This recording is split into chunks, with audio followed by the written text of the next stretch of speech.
Heroes rise and skies turn blue.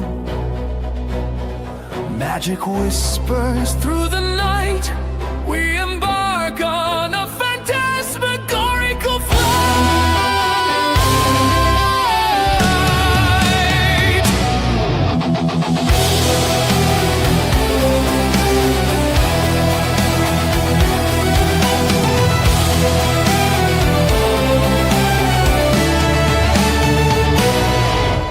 Chapter by chapter we explore mysteries behind every door. From dragons' roars to wizards' dreams, we unravel stories at the seams. Seriously serious bookworms unite. Join the club where adventures ignite. Reading tales that make the heart race. Together we soar, find our place.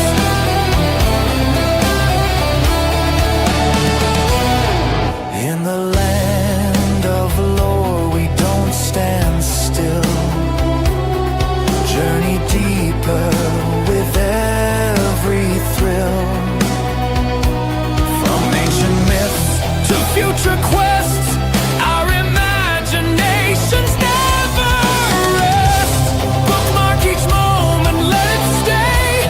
A story's friend to lead the way.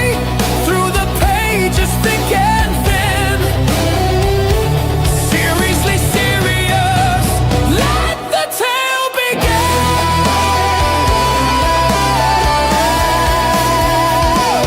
Seriously serious bookworms unite. Join the club where adventures ignite. Reading tales that make the heart race. Together we soar, find our place.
Good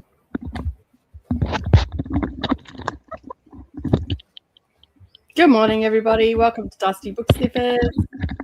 My name's Nicole, and this is Coda, and I'm behind a crow. Yeah, it's because this is just for when you're by yourself. Yeah. So it's just to look at this. Hold on. Yeah, that's so much better. Yeah. There you go. There you go. Thanks. I didn't think of that when I came in. So, yeah. How is everybody today? Welcome on in, everybody. We're here for Seriously Serious. We're going to be reading some stuff. What are we reading today, Coda? I'm going to start the new Clune book. What are you reading? I finished Witcher last night. You finished what?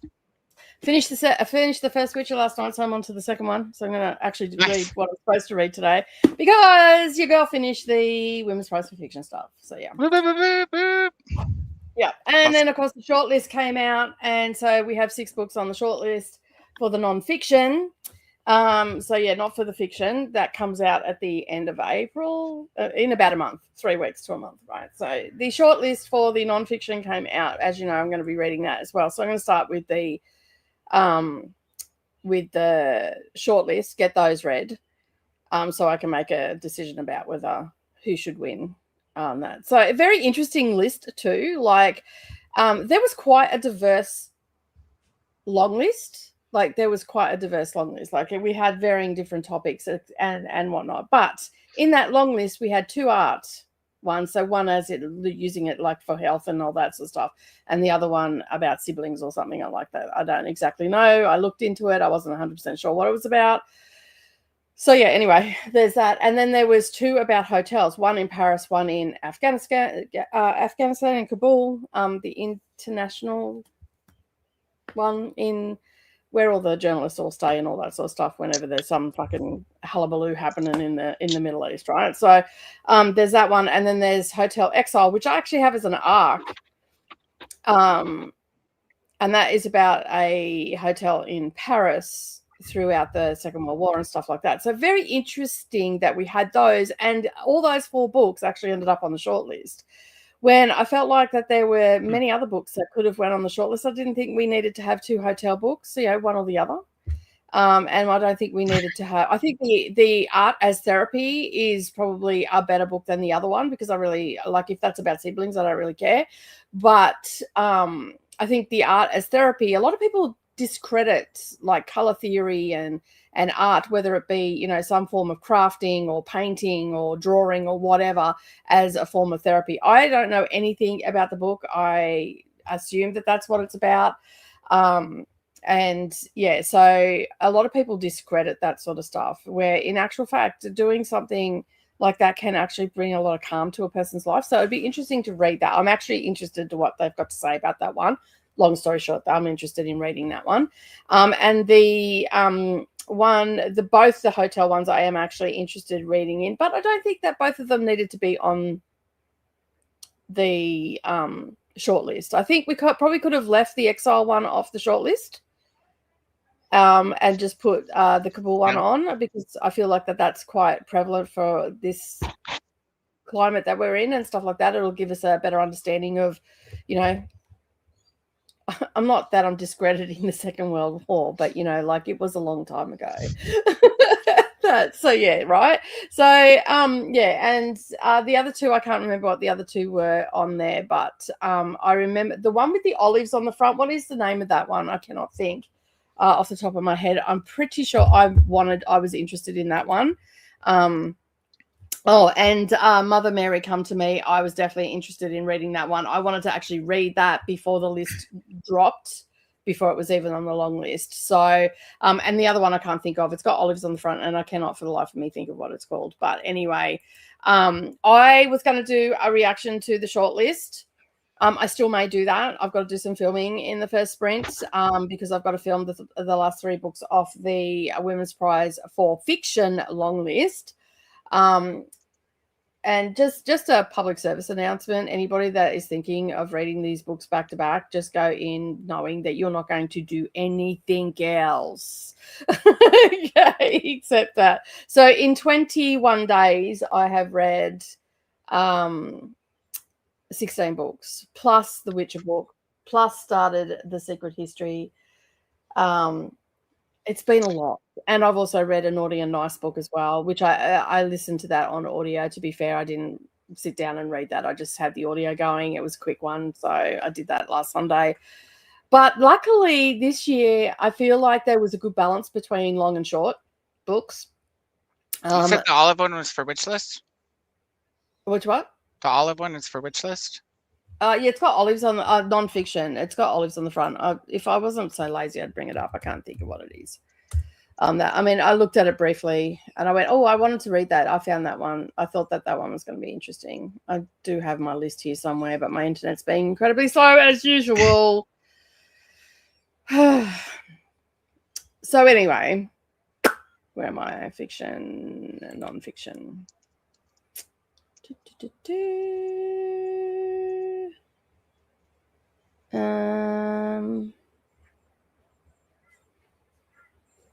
So Art Cure is one that is on there. Artists, Siblings and Visionaries is on there. Nation of Strangers. Yes, that's the one. Nation of Strangers. That's the one. Thank you very much. Yeah, that one I was interested in reading that. But if you know me, you know that I would gravitate towards that. So yeah.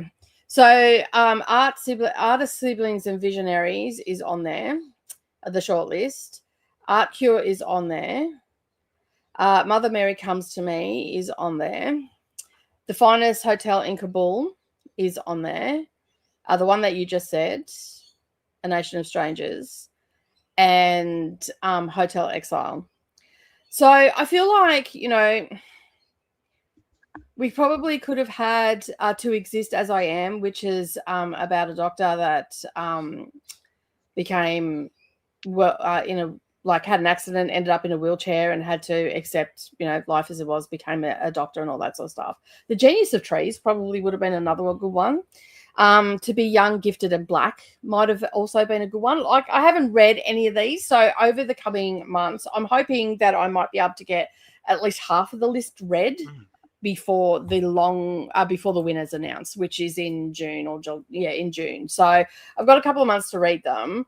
I have several of them already loaded up in Speechify, and I also have one or two that are audiobook as well. Maybe three. I can't remember. I do have all of the books now. Took me a hot minute to get them because some of them were just, yeah. Is all I'm gonna say. It was hectic. So I'm glad that I've done it. So I'm going to try and get that all done, and then I will focus on the international booker, which dropped in February or something, and then by the time I should be finished the international booker, maybe not, because I've got a couple of readathons happening. Just a couple of smallish readathons happening. Like Kooky, 24 hours a day, 7 days a week, and then we've got gay shit happening as well in June. So back-to-back readathons. Oh, I need to post that form. Yeah, back-to-back readathons is going to be pretty hectic. So. The people that you're seeing on the screen right now are going to be absolutely, for lack of a better word, shagged by the end of June. I already told everybody I was all in July. We're not doing nothing. Yeah. Barbecue, margaritas. That's what ends in July. Yeah. So come July, it'll be my winter. I will call up. If you don't see us for a while, you'll know why. We're, severely hungover from readathons and stuff like that. So, because the people on your screen don't do things by halves, apparently. So yeah. And then of course, we have that rest, and then come August as well. And then Booker. Also, I start Booker in August, end of August, because that list drops in. Well, I'm actually usually reading it through August. Hopefully there'll be a few arcs and all that sort of stuff there as well. So so hopefully reading arcs except for June. Yeah. Well, I've actually got a shit ton of gay shit. So in your arcs? In my arcs. I'm sure I do too. Especially graphic novels, but I'm reading Rena Kent. Yeah, I'll be reading that, of course, with you. And First Tilt. Yeah. So I'll be reading what you're reading, obviously. So I'll do a TBR and just know it's for both Coda and I.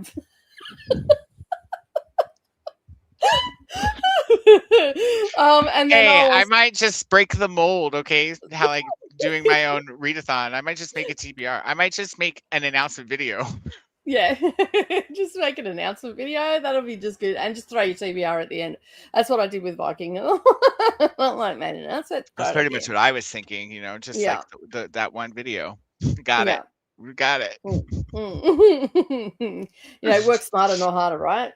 So I'm also started this last night, Flowers in July. This is an arc coming out on the 31st of You're good and like you're really enjoying it. Oh mate, it started off with a bang. She's making the bed, she finds a G-string, she gets some tongs, she sits it on a plate, she sits at the table and she dumps his ass. So yeah. I'm only up to chapter 2. I started this at midnight last night. So I couldn't sleep, so I thought that was there, so I picked it up and started reading it. So I'm like, I think I'm going to enjoy this book. Not only that, she's a doctor that ends up going into the Tasmanian wilderness. Now, if you're an Australian, you know that the Tasmanian wilderness is quite harsh, quite dense. People go missing there a bit, as well as the outback here. But anyway, she ends up in a temporary escape. Mary signs up to help run a wilderness expedition medicine course. And soon discovers that rock climbing, plunging into freezing cold water, and working close with in close company with a grumpy yet disconcertingly magnetic retrieval doctor, pushing her way out of her comfort zone. It sounds like it's going to be a fun time. And it's by Anna Maynard, and it started off with a bang, and I had a bit of a chuckle to myself. Actually, I had a lot of laugh out loud moments in that first chapter. I'm like, nicely done, ma'am, nicely done. I would have done exactly the same thing. And then she goes into this explanation of why she doesn't wear black lingerie, because that's whorish. So she knew that they weren't hers. And I'm just like, yeah, I can see hilarious. That. See, for me, like growing up, like, I don't know about my mum. She's very questionable at times. But anyway, some of the wisdom that she passed on about red lingerie, that was very whorish. So for me, I see red lingerie, and that's, I might need to be a little bit sluttish tonight, and I'll wear some, red lingerie. So like when I read that, I'm like, yeah, I can see that. Oh, you probably got that from some older lady in your life. Yeah, because I thought it was black, like black and red, yeah, whorish, virtuous white. You can wear lingerie and lacy lingerie and all the rest of it, but color matters, okay? According to the older generations, and here I am saying the older generations, and I am that. So there's that as well. That I am not a boomer. Before anybody throws that word out, you'll be picking your teeth up. Don't boom. All right? Don't boom her. No, don't boom me. That's my mother. My mother's a boomer. That I is not. I am of the cool generation. That. So yeah. Me almost too. Almost, yeah. By proxy. By proxy. You're in that grey area. They call it Generation Y. Yeah. Gen Y, yeah. Yeah. They should call it Gen Y2K. We remember. No, because then that's the ridiculousness.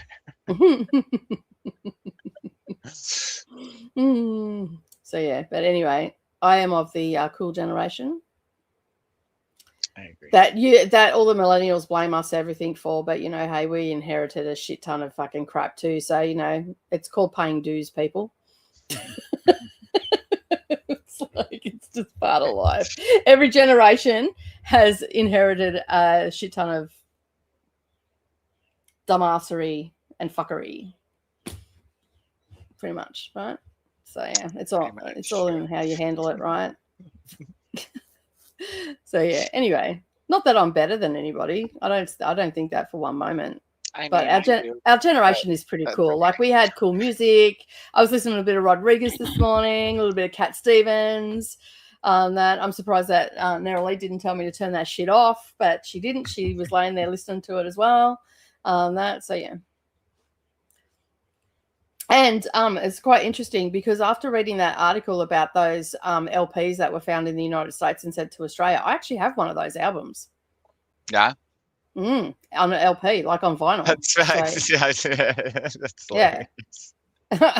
So I've got to send a message to Savannah. I'm like, you know that Rodriguez one that you probably think is shit? Don't fucking play that and don't touch it. Because she's got all my LPs. So yeah. I got the entire it's worth something. Yeah. I've got the entire collection of Eagles except for one album. That's on vinyl cool. as well. And I've also got some Credence as well. So the other day I was trying to explain to you what the Rodriguez music is like. It is sort of a cross, like he sounds a little John Fogerty mixed with Jim Morrison. Like it's a little bit of like bluegrass thrown in with, like, it's because it was 1970, so it's like that Vietnam era of music, you know, like that sort of stuff. But he's sort of like a combination, like he's got that voice like John Fogerty from Credence. He sort of has that, but his music is a little bit, is it psychedelic? I would say like a little bit psychedelic in some aspects. So a little bit of Doors. Hey, no, nothing like U2's not psychedelic. Like, I mean, no, Bono is by himself. He's been dropped on his head too much. That's all. We have a word for that, but we're not allowed to use it. Been banned. So yeah, by the children. Yeah, by the children. Yeah. So yeah. Anyway. So anyway, I've got a lot of reading to do. The long story short of it is I have so good. Cool. Thanks, Neroli, if you're still here. I did feed him already, but he can have extra food, I guess. So yeah. But I'm glad that that is over. And I don't know if you can see. No, you can't. If we look over here, you can see a pile of books on there. That is my library-a-thon. Is it? Read your librry. Readathon. I need to do that too. I need to make a list. I need my So basically, what I did is for those, I am a co-host along with Coda. Are you a co-host too, Coda? See, I need my planner or a paper. Is there paper in here?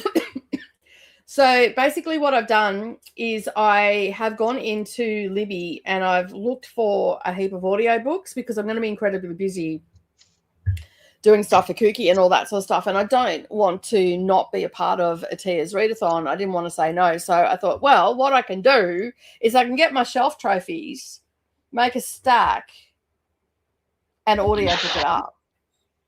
That's a good idea. I'm doing a similar thing. Yeah, so I'm gonna get audio for NetGalley books. So so we'll see for Kooky. I'm reading ARCs, so I'm reading all the audio books for Kooky. So there's a book a day basically I'm doing. So on my TBR cart, I have series that I want to get to this year. So I found all the audio books for Ali Smith. So you know, your girl hasn't had enough literary fiction already. Why not make April a little bit of literary fiction as well? So I've got... There you go. Yeah, so I've got those. And then I have wanted to read this, this was my monumental fuck up on my predictions list because I thought that this was a new release and it was actually released in 2009 by Elif Shafak. And that was my monumental fuck up on there. So, and thank you to all those that pointed it out. I appreciate it. And appreciate you. Especially the first one. Yeah. Anyway, then this one got sent to me by Jessica Kiwi for my birthday. Now She Is Witch, and I found the audio for that. So I thought, right, that's coming off because that is also on my most anticipated series and books that I want to read are pretty much a 26 and 26. So in next month, I will be actually knocking off 5 of them, which is good, right? And then I also have Heart of the Sun Warrior, which is book 2 to Daughter of the Moon Goddess. So I found an audio for that. I'm going to read that. I have to video that separate because that is also on my Read Around the World challenge.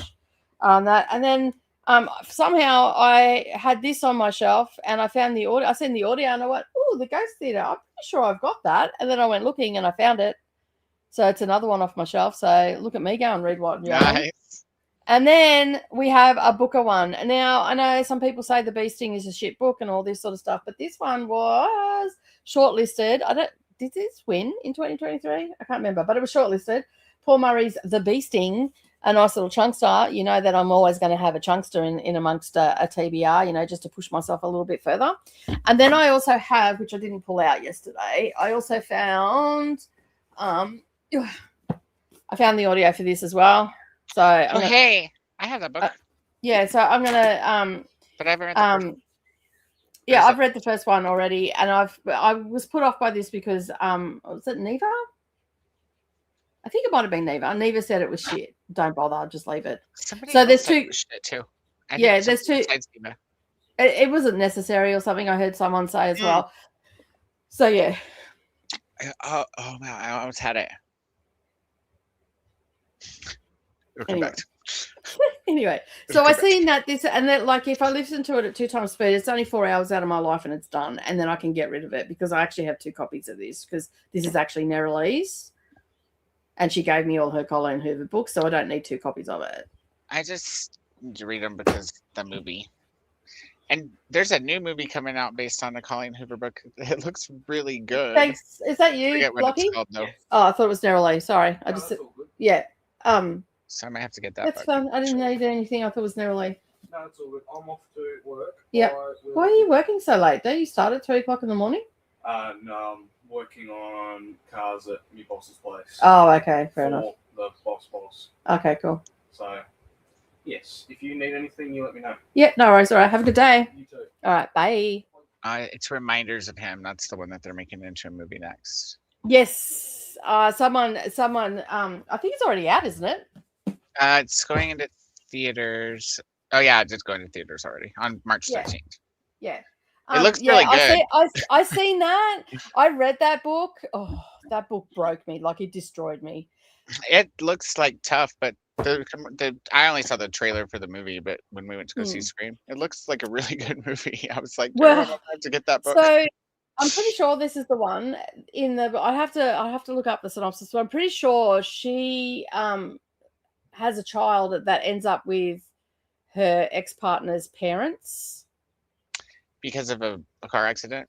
Yes, because of a car accident. Yeah, that's the one. Yeah. Well, I read that unbeknownst to me because your girl doesn't read synopses. Okay, I read that just after my granddaughter went back to her mother.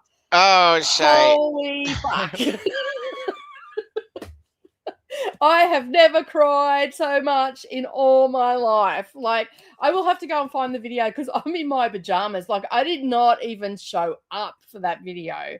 I was in my pajamas in my sewing room going, I do not recommend you read this if you're going through anything like that.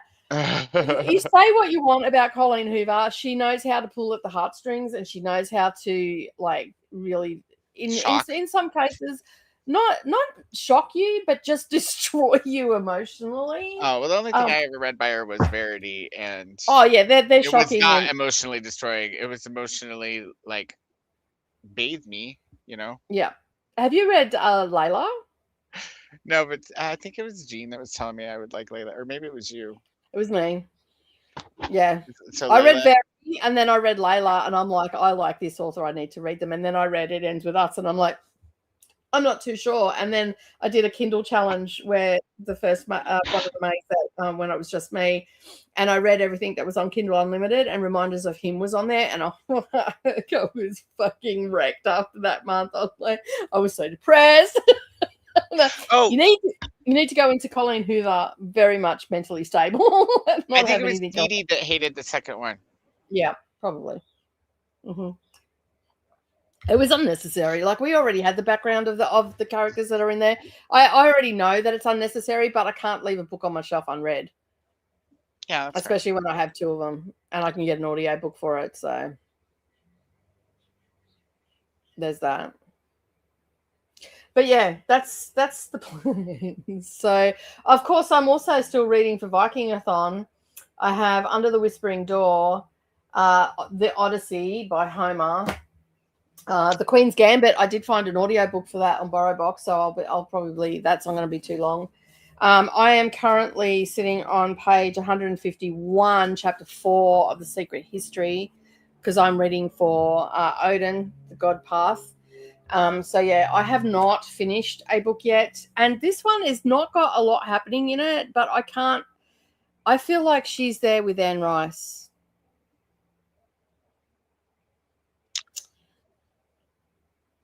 Tart, right? Tart, I have a Done book by Tart. her. I wonder if it's that one. No, she wrote hold the phone. So yeah, so I feel like that this is just a book that you just need to sit with and just read. Yes, I've got that too. I have that. I really am enjoying it. Not a lot is happening. It's just sort of actually reminding me of Anne Rice's writing, and also like the When We Were Villains. I know that title. Yeah, by Mio Rayo or whatever, M Rayo or something. Anyway, I've got it here. Where is it? If We Were Villains, sorry, by M.L. Rio. There you go. Okay. There you go. Gotten the books everywhere. I think I have that one, but I recognize the cover, the one with the like flowers or whatever it is. Yeah, this. Look up. Oh, hey. Yeah. That one. Yeah, that one. I was looking at my database to see if I have it. Yeah, so it's like these are both Dark Academia, but this one is really good. Like I'm finding that I'm just in the story. I'm immersively reading it. That's why I'm only up to chapter 4 because I've been doing other stuff, and I read a few pages between books and whatnot. But I'm enjoying it, and the author narrates it as well. So it's actually. I think I saw that recently, like shopping, and yeah, I can recommend it. I've got 2 copies. If you want a copy, I can give it to you. I don't have this copy. I've got a little penguin copy. I collect every book you want to send. Just I have a shelf space for that. I've got an orange penguin one. So I can send you that. I won't be giving this one up because it took me ever to find this one. The orange spine, like the classics. Yeah, that's cool. I like those. Those so I've got that one. So I can send that to you. And so you've got one. So don't go and buy one. I've got one for you. So I don't have another. There's one other one that took forever to buy, to find, and now it's everywhere in the stores. Same one, same author. Same author. It's Something Friends, and there's many passionate rages in the in videos of Savannah being pissed off about it because she has hunted for years for it in secondhand places everywhere, like never been able to find it, and now it's brand new on the shelves, and she's like, what the she found it, and then maybe a month later they re-released it. That's like I bought those 2 clone sprayed edge books for like $100, and then they actually did another printing of them. But they still haven't printed sprayed edge paperbacks for the bones beneath my skin. I don't have that yet, so yeah. It's just rude. It's like they don't want me to buy that book. No, what will happen is that you'll buy the book without the sprayed edges, and then the sprayed edges will come out. No. So it's a waiting game. It's almost a Mexican standoff. I might find it for free, but I'm not buying it until the sprayed edges come. I read it already. There's no need to buy it. No, that's it. So yeah. Oh goodness. Yeah, so I've got a lot of whatchamacallit will be on NetGalley. Say what? I wonder when the whatchamacallit will be on NetGalley, the new Green Rider. I don't know. I'm actually going to send a message to Kristen Britton. Maybe I'll do that because she did talk to me the last time. Fangirl moment. I was like, direct comment. Yeah, just tell her to tell the publisher to grant you and me a copy of it because I'm in Australia and I don't get the fucking thing until like months after it's released. Unless you go through NetGalley. Yeah. But then you can't buy it. Yeah, I will. I'll see if she can. Yeah. I'll be like, and if you have any other extra hardbacks, I'm having to switch out my whole mass market collection because your publisher decided not to make any more. Well, it wasn't her publisher. Well, yeah, as such, it was every publisher in the world. yeah, but they went through with it like second or something. There's still publishers that are making mass market.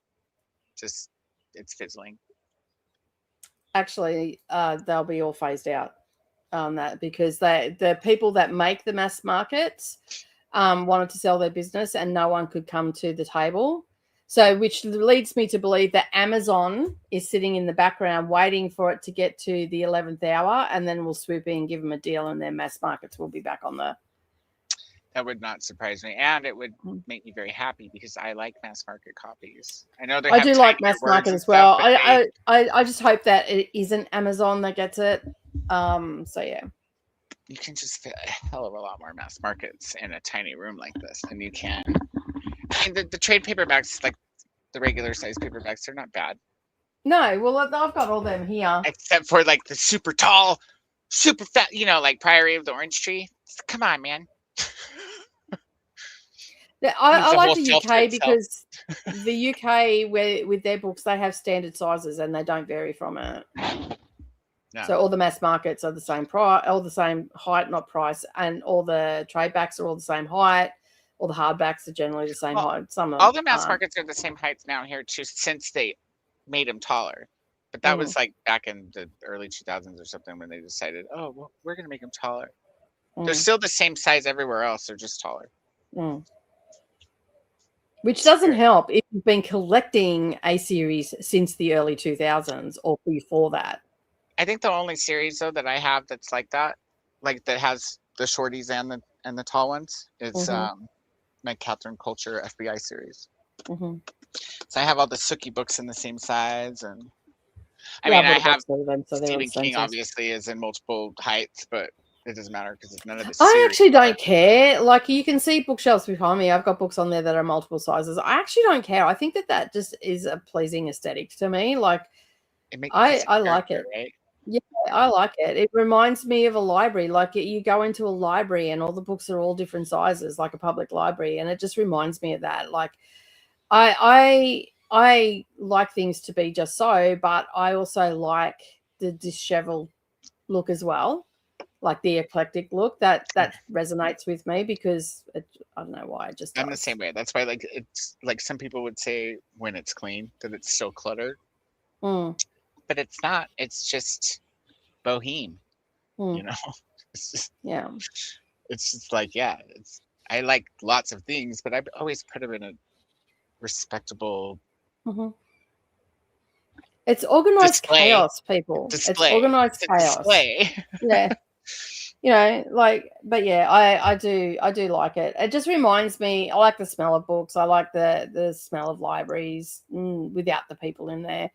It's not the people that I like, it's the book smell. I just like that it's not perfect because nothing is perfect. Like show me something that's perfect, I'll pick a fault. I'll find fault in it for sure.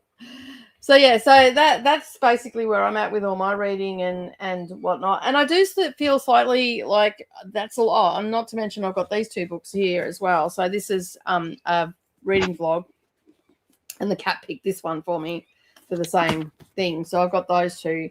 I don't have audios for those, so they're going to be eyeball or Speechify. So yeah. I've got some emails to send. I've got some videos to film today. I've got some shit to do. Basically, just making a list of all the shit I got to do. Yeah, well, not my list that I have to today, but just like kind of brain dumping a little bit too. It's exciting. So yeah, I've got a lot of stuff to do on that. So yeah, the link tree. Did you see the picture I sent? No, I sent it yesterday.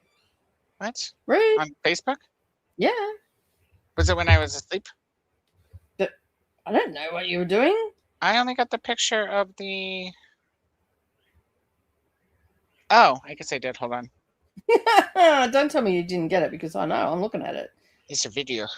Oh, how cool. Yes. See how it has all the profile pictures and stuff as well? I love it. Mm-hmm. What we should do, since it will always be Team Nakota, right? Mm-hmm. For every event, what we should Yeah. do is just make the profile picture the event. Yes, that's what I said in the video, I think. I muted it so that. Yeah. I said that. I'm I'll pretty go back sure and listen to it though when we go to sprint. it was either in the video or in a voice message that but not an AI one, just our actual faces. I just meant the logo. Like put the Cookie, logo, yeah. Cookie in the Yeah. picture. That way, it's like at least got. Yeah, but when we're branding for not the event. doing an event, we can have our faces. Yeah, is what I meant. Yeah, for sure. I think that's what I said in the. I may have thought that. I remember you saying something about our faces. Yeah. Being in the photo together. Yeah. I just don't remember the event thing, and I did look at the video, so I didn't get what you were talking about with the whole like doing the thing. Yeah. I was having I think that was that while I was trying to cook dinner. Yeah. You were either trying to cook dinner or you were at Goodwill, maybe.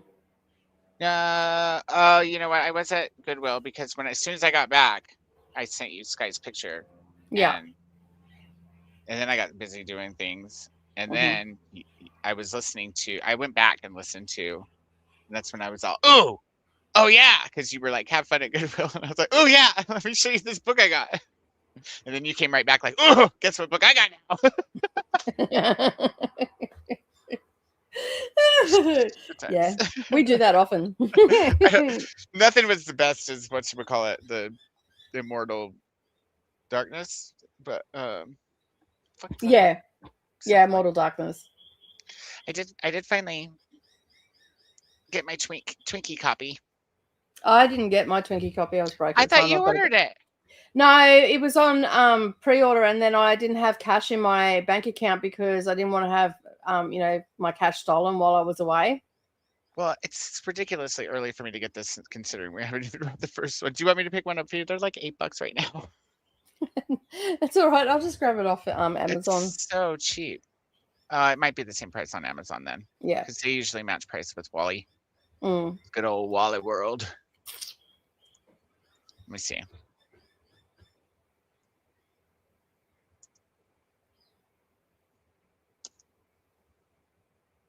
Listen. One-handed typing isn't working very well. Okay, I guess it's $10.50 now on Wally. Mm-hmm. Unless you want the standard non-cool edition, and then it's $15.80. What? Yeah, what's the second book called again? Eternal Ruin. That's it.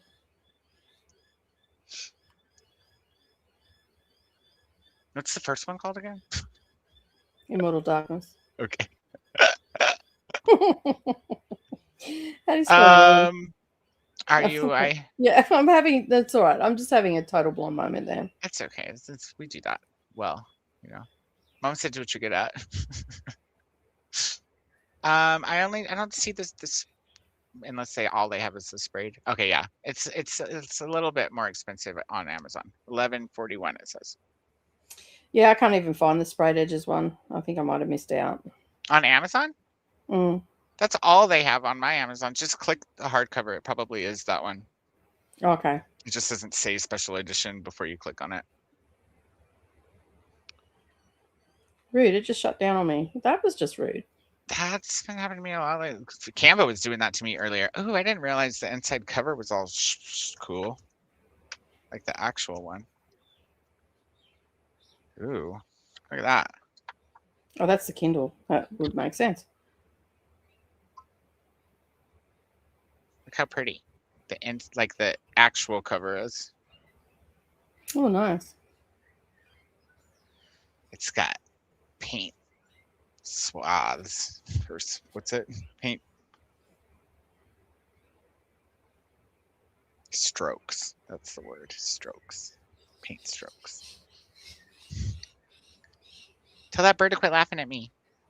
Evil baby dinosaur.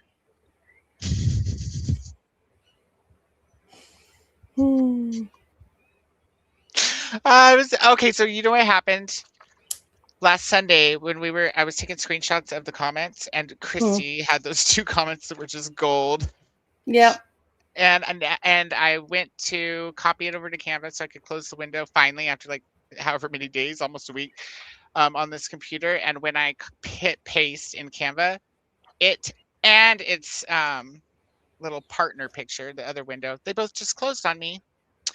And I went into the temporary files where they're stored if you don't actually save them to disk, and they're gone. So I spent a bunch of time trying to find them, and I cannot find them on Sunday sprints anywhere where we pulled them up. It doesn't make sense. This says that I screenshotted it at 10:45, which would have been 2:45 p.m. your time, I think. Yeah. So maybe if you can find them, you could screenshot them from. Well, it wasn't on my channel though, was it? It was on your channel. Right. Yeah. No, I did. I looked. It was the 23rd for you. Yeah. So go into your transcript. I did, and the search and doesn't find work where on you it. said, "Oh, I'm going to screenshot that," and it should bring it up. It doesn't. It doesn't let you search the transcript right now. It's like you can type all you want in the search bar after you pull up transcript, and it just stays where it's at. Well, and I've tried it on several different videos, and it no worky. I even tried Latin Gemini look. I was like, "Hey, can you find this comment in here?" And Gemini's like, "Sure, I found it right here." And then he gave me a timestamp, and it was the wrong fucking comment because he's dumb. I was like, "That's the wrong comment. I'm looking for this one." And then he's all, "Oh yeah, you're right. Here it is." And he gives me another timestamp that's 2 seconds later than the first one he gave me. I was like, dude. And then he did that 2 more times again. I was like, you should try to remember what we've talked about already, because I already told you this was wrong. Or if you're incapable of that, maybe like send a message to your developers going, "What the fuck? Why am I incapable of remembering that I was wrong 2 seconds ago and just giving you the same wrong fucking advice?" And I'm like, I'm looking for the comment where she says I just thought these people are just talk the whole time or whatnot. And I said, that's paraphrased, right? He's like, "Oh, well, the first time he had said, oh, it says, what she says is I just thought these people, all they do is chat, or all these people do is chat." And so then after all that, I was like, I'm looking for the one where she says all these people do is chat. He's like, "Oh, well, that exact quote doesn't exist in the transcript." I said, "Motherfucker, you are the one that told me that was the quote in the transcript." "Oh, I'm sorry. I was just paraphrasing this one at the timestamp that he kept giving me." I was like, "Well, that's odd, because it actually is not contextually relevant to paraphrase this comment in that way, because the comment that he kept sending me to was the one where she says, we were chatting at dinner and we decided that my 14-year-old daughter is the new evil one in the house, or whatnot." Yeah. I was like, that was like, these people chat too much. Paraphrased. That doesn't paraphrase to these people chat too much. Like, that doesn't make any sense, dude. I'll just admit that you were afraid that you weren't going to be unhelpful, and your safety programming kicked in, and so you lied. I just feel like that AI is going to make the human race a lot dumber. They're not making me dumber. They're making me angry. Yeah, well, there's I have that. to figure out how to Which digitally means, stab these but the chatbots. thing is, historically speaking, when people are constantly in a state of anger, they get to a point of, nuclear snapping. They go postal. There's a reason that there's that saying, right? They go fucking postal. So keeping yourself, and that's what I mean. And then you make dumb decisions. So therefore, it's making you dumber, right? So, not that I'm, I think that for people who don't notice that it lies and just take its word for everything, those people are definitely going to get dumber. Because they're getting misinformation and just accepting it as true. See, the way I see it, I feel like AI, because it does give misinformation, it's a really easy way to send out propaganda and stuff like that to the dumbasses of the world. Because, as you said, a lot of people are complacent and take things at face value. They don't actually critical think or do their own research. That is a rare commodity these days. I'm not saying that people are inherently dumb. I just think that people make dumb choices and usually do lazy stuff. Lazy is a good one. Yeah. And that's take things at face the brand new generations are just a tiny bit entitled to, so laziness goes with that because they shouldn't have to do anything that they don't want to do. I know. It's so sad. Fucking grow up. Welcome to the real world, sunshine. Well, I'll never have to do that because. Really? So you'll never have to clean a toilet? Oh, my that's right to say nice. because I have a texture thing. So you're never going to have to clean a toilet or clean up after yourself because you're going to be that rich that you're going to have someone that's less fortunate than you. It won't matter. And you're going to boss them around. Oh, that's nice. That's such a great dream to have. How nice for you. Can you imagine the conversation Jane and I would be having right now? You want to play? I'm just Let's play. It was nice because yesterday Ash was here and like backed me up like immediately. So it's like that's nice. That felt good. Yeah, it was just nice. Yeah. I drip with sarcasm when my kids come. Like I often call my kids Google because they know everything. No worries, Google. Not a problem. Hot tip for you. Google knows fuck all and nothing these days because it's fucking Gemini. I mean, he knows Google quite a bit, but if he doesn't know, he ain't going to tell you. He's not going to tell you. He's just going to make it up, lie, and say it with confidence so you doubt yourself. Crazy. Yeah. What? And I asked you this other thing. Oh, well, let me give you the same answer I gave you 3 times. No, I asked you this other thing. He won't lie to you if you can call him out directly the second time. The first time, he will lie to you. No, that's not it at all. I just parsed it wrong. And the second time, he's like, yeah, you're right. You even gave me the opportunity to tell you, and I didn't. Does he say it like that? Because that's funny. That's exactly. That's what he sounds like in my head, anyway. I'm just reading it, but that's how it reads. Of course. That's hilarious. Who could blame him? The way that my messages to him read. And then just FYI, people, I'm involved in this all the time because then I get screenshots with big fucking yellow circles around them with big fucking arrows pointing into it. I open it up and I'm just like, oh, Coda's playing with AI again. The last time all she wrote back was, oh no. No, it was like, oh dear. Oh dear. That's what it was. Oh dear. Oh dear. Oh dear. We're here just red faced.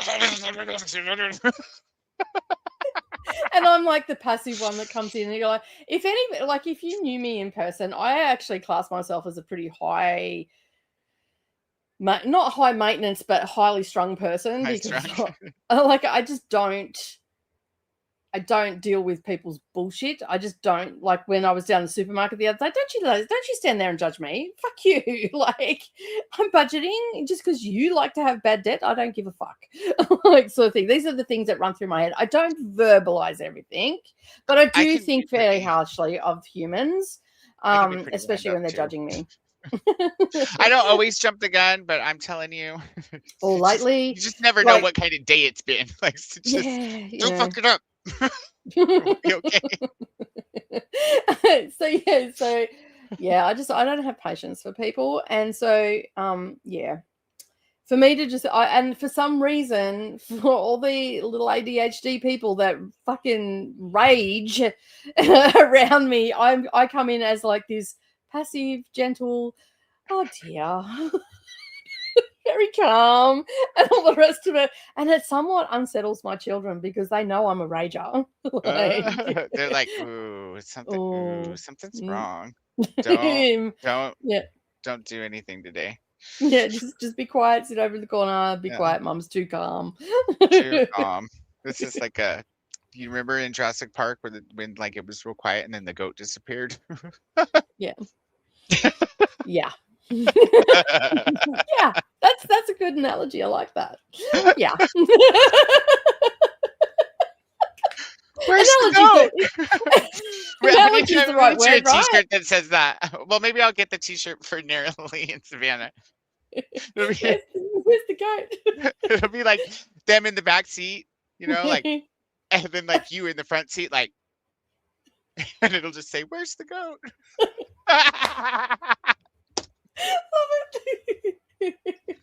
Analogy is the right word, right? Did I use that right? Yeah. I did. Yeah, that's a good analogy. Mm-hmm. Yeah. Yeah, it was an analogy. Metaphorical example. Yeah. I said it and then I'm like, I don't know if that's the right word or not. But anyway. It's technically an analogy because I used the word like. It'll be like. Yeah, that's what I thought. Yeah. Or simile? Maybe it's a simile. It's still an analogy either way. Yeah, either way. I used it right. Yay! I used the word right. Yeah, you definitely did. And I'm not just saying that because I'm not Gemini. Nicely done. Nicely played. So yeah, but anyway. Let's say hello to our friend, shall we? We've talked for 57 minutes. All right, we're going to sprint. Hey, everybody. See you later. Did we really already? Oh, yeah, I moved it. When I moved it, I'm confused. Why is it right in front of my face right now? So yeah. You can move it around now, yeah? But yeah, just the one corner or the other. I just thought this was less in the way. I didn't get what you were saying when you were saying Vikingathon was too big. Now I do. Yeah. You get what I'm saying? Right, cool. Yeah. I'm kind of picking it up now. Picking up what I was putting down. Nicely done. Yeah. Smack. Hurt my back though doing it. You know? Next time, don't put it on the floor. No worries. I'll try harder next time. I said last night, Brendan was trying to put he's putting his shorts on after he's had a shower, and he like took a moment, and I was watching him, and I'm like, "You okay there, buddy? Like, you seem like you're struggling." And he goes, I'm old. Sometimes I'm like, dude, I'm 6 years older than you. Okay, the broken one in this relationship should be me, not you. Did he make any old man sounds? Yeah, he did. Oh, see, that's what I do too. Yeah, it's like people aren't used to being around you. They holler from the other room. They're like, "Are you okay?" They weren't loud sounds, but there was some gruntings, like sighs. Yeah, but anyway, he took a moment to balance to put his foot in his hands. Anyway, I was just like, "You're right," and then I've just like put my arm around him, and I'm like, "You know what? We could do yoga, and that stretch you out a little bit, make you a little bit flexible." And all that sort of stuff. And he goes, yeah, no. And I'm like, would naked yoga help? He goes, yeah, I just want to fuck you then. And that's not yoga. I'm like, well, I mean, it could be. Get the Kama Sutra book out. Could be. I mean, at least he was honest. Like, I just want to fuck you. So, yeah. I think that, I don't see why that would be a bad idea.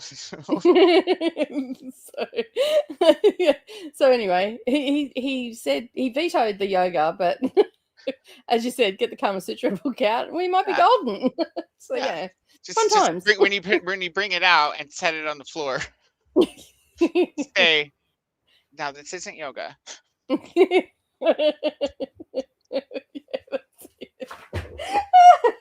I'll meet you down there. It's not yoga, but hey. Yeah, it's just FYI. When in India. But music on some that's true. It'll just be a little bit odd if we have someone guiding us through it like they do with yoga. Now, Ben, if you're gonna have a guided, then definitely some music. So it's like at least 4 to 10 seconds of music first. You're not expecting the voice to come in. Okay, now reach for the book.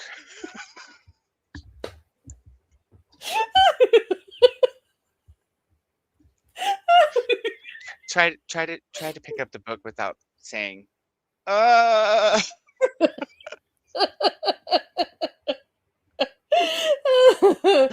And Brendan, if you're listening, I'm sorry. Our conversations are fodder for our podcast. He's probably today. like, fuck again. Because what was it? It was something last week I said to him. I said, "Oh yeah, I told Coder all about it." He goes, "You did what?" Like, sort of stuff. He didn't care, but he's like, because that's not normally my MO, right? So he's like, "You did what?" I'm like, "Oh yeah, it was online. Everybody heard about it." I'm like, you know, I mean, he would. I ran out of understand things this, to talk but about, and you happens were the to hot a lot of topic. women, you know, when they get into GBF, like it's just suddenly you have somebody you can talk to about those things. I talk to all my friends about this shit. I've got Somebody questions. understands, you know. I have questions. Someone with a pee-pee. So it's like I'm not shy about coming forward. He just doesn't know that about me because I don't talk to him about it. I go and ask my friends because they're going to be honest. He might lie to me. That's my thinking. He probably does not lie to me, but you know, hey, I know he doesn't lie to me, but still, you know, you got to get that You reassurance. might take right? it too seriously, though. You know, Yeah. it might not be as funny of a conversation. I know. You're like, oh wait, that's not why I brought this up. Never mind. I'm gonna go craft. Bye. He has embraced the voice messaging, which is so much easier on that. That's So good. yeah, he's embraced that. So a lot of our messaging now is all now voice messaging, which is a lot better because at least it's just push the button and start yapping, and he's not touching his phone while he's driving. Nice. So yeah, because FYI, you touch it. We actually have cameras here in like light poles and stuff like that that take photos of you in your car. And even if your phone is on the seat next to you, you'll get a $1,200 fine in the mail and loss of 3 points. And we only have 12-point system here. So Wow. And the next time you do it, it'll be. You can't even play sex then. Can't play That's anything. where you like pick something as a like a I Spy. Oh, okay, yeah. So, and like a yellow lights is what it was originally. But like when I Mhm. was in high school, we did yellow lights, stop signs, Mm-hmm. speed limit signs, and then every time you see one, you holler sex, and the last Mhm. person to holler it takes off an article of clothing. Ah, so strip street signs. Strip street signs, yeah, while driving. While driving. It's good times. Interesting. I could drive I a stick could- shift and take off my Yeah. socks like safely. Like that's Yeah. talent. See, I'm Yeah. still very nimble. That's skillful. Or I was There's a in lot high of old man noises that go with that nimble. Well, I haven't Nimbleness. played since high school. I didn't make Oh, old well, man that's noises fair, in high yeah. school. Yeah. Believe it or not. I was always old for my age, but not that old for my age. Hello, Glenda. Hi, Addie. Welcome on in. All the hellos are coming in. Lady Momentous is also here. Hello, hello. Welcome on in. Hey, We're going to burn through these because somehow we've just blown an hour. We've talked about books a lot. This whole conversation started with me talking about how we were talking too much and the comment about us talking too much. It's irony for you right there. Well, you Beautiful know, you get irony. it. We've talked about the Women's Prize for non-fiction shortlist, a very interesting one. Kash is also here. Hello, hello. Welcome on in. Started a new book today, Heart the Lover by Lily King at 12%, straight in one sitting. Hard to put down. It actually made me cry at the end. I did not cry, but like I shedded a tear. I'm about to talk about that, so I hope that you enjoy it. FYI about the book that we said that I didn't get, I now have it. It's on its way. See Brooklyn's video about people losing their minds over Bridget in an upcoming season. Not surprising. I see that kind of attitude on BookTube. It's a real shame. Hello, Kasha and Glenda. Yeah, I thought What it was are they mad about? Oh, because it's a lesbian story. It's a sapphic romance story for Bridgerton, and that's Brooklyn opens it there. Just let the lesbians have it.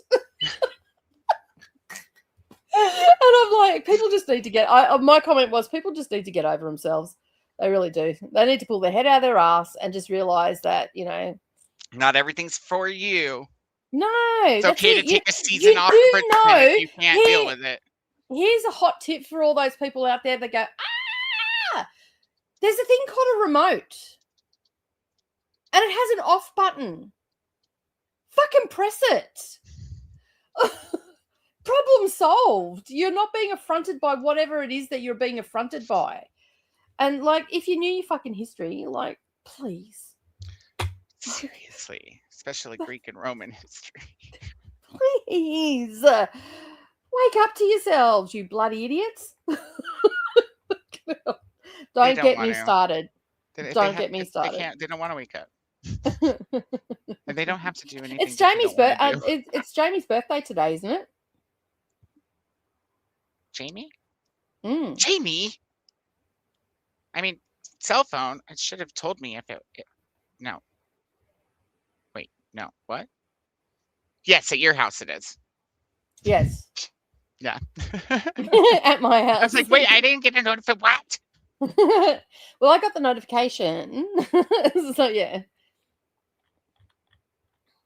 Yeah, people just need to get over themselves and stop being bloody idiots. Like, yeah.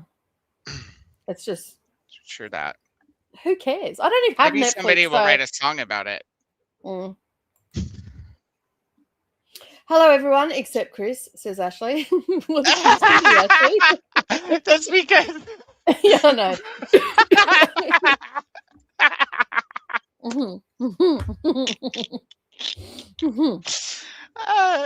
Well done, Ashley. That's hilarious. Yeah, well played. We need that as a shirt. Hello, everyone, except for Chris. With a Screenshot it. Yeah. Are you listening, Gemini? We're screenshotting. I'm gonna screenshot it on this computer, okay? Because it auto saves. Yeah. Safer. So yeah. Anyway, yeah. Season 5. Saw behind the scenes of Bridgerton of the crew who feeds and takes care of the actors. Super cool video. Yeah, they are cool. I actually knew a guy that did that. He was the chef. And he worked on movie sets and TV shows and all that sort of stuff. His name was St. John, and he was from the UK. He was funny as fuck. Is it spelled the same way as it is for Vikingathon? Huh. Yes. Oh, by the way, Jamie, happy Australia. He was Scandinavian, I think, originally, but he lived in the UK. Oh. Tall, blonde, blue eyes. Funny as fuck. Everybody always it's like all blue eyes. Hey? I've kind of blue eyes, like everybody's like, oh, blue eyes. Mm. I've always been a brown eye person, and I didn't mean that as a gross joke. Brown eyed people are full of shit, right?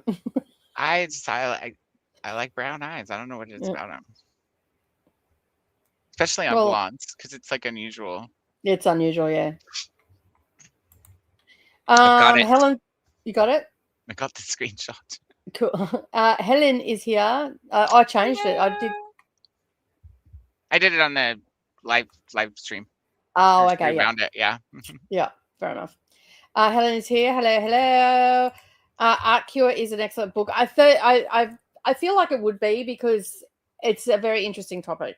Who's the author of that one? Oh, I shut all that down. Shit. Sorry. That's okay. I'll look it up. Yeah, it's called Art Cure. I can't think of that. It'll probably drop in the comments. Yeah, I'm gonna have to go back and grab the comments from the last time that are relevant to this, or it won't make any sense. Yeah. Oh, that's so gold. Nations of Strangers, Rebuilding a Home in the 21st Century is the one that I was talking about. Anne is here. Really enjoying Paradiso 17 by Hannah Lilith Asadi. It is a top book. That was the first one I read off the list, and it was starting out strong. I actually had a really good time with the Women's Prize for Fiction, and I think I had a good time because I didn't watch anybody else's content while I was reading it. So now I've got all these videos to go back and watch.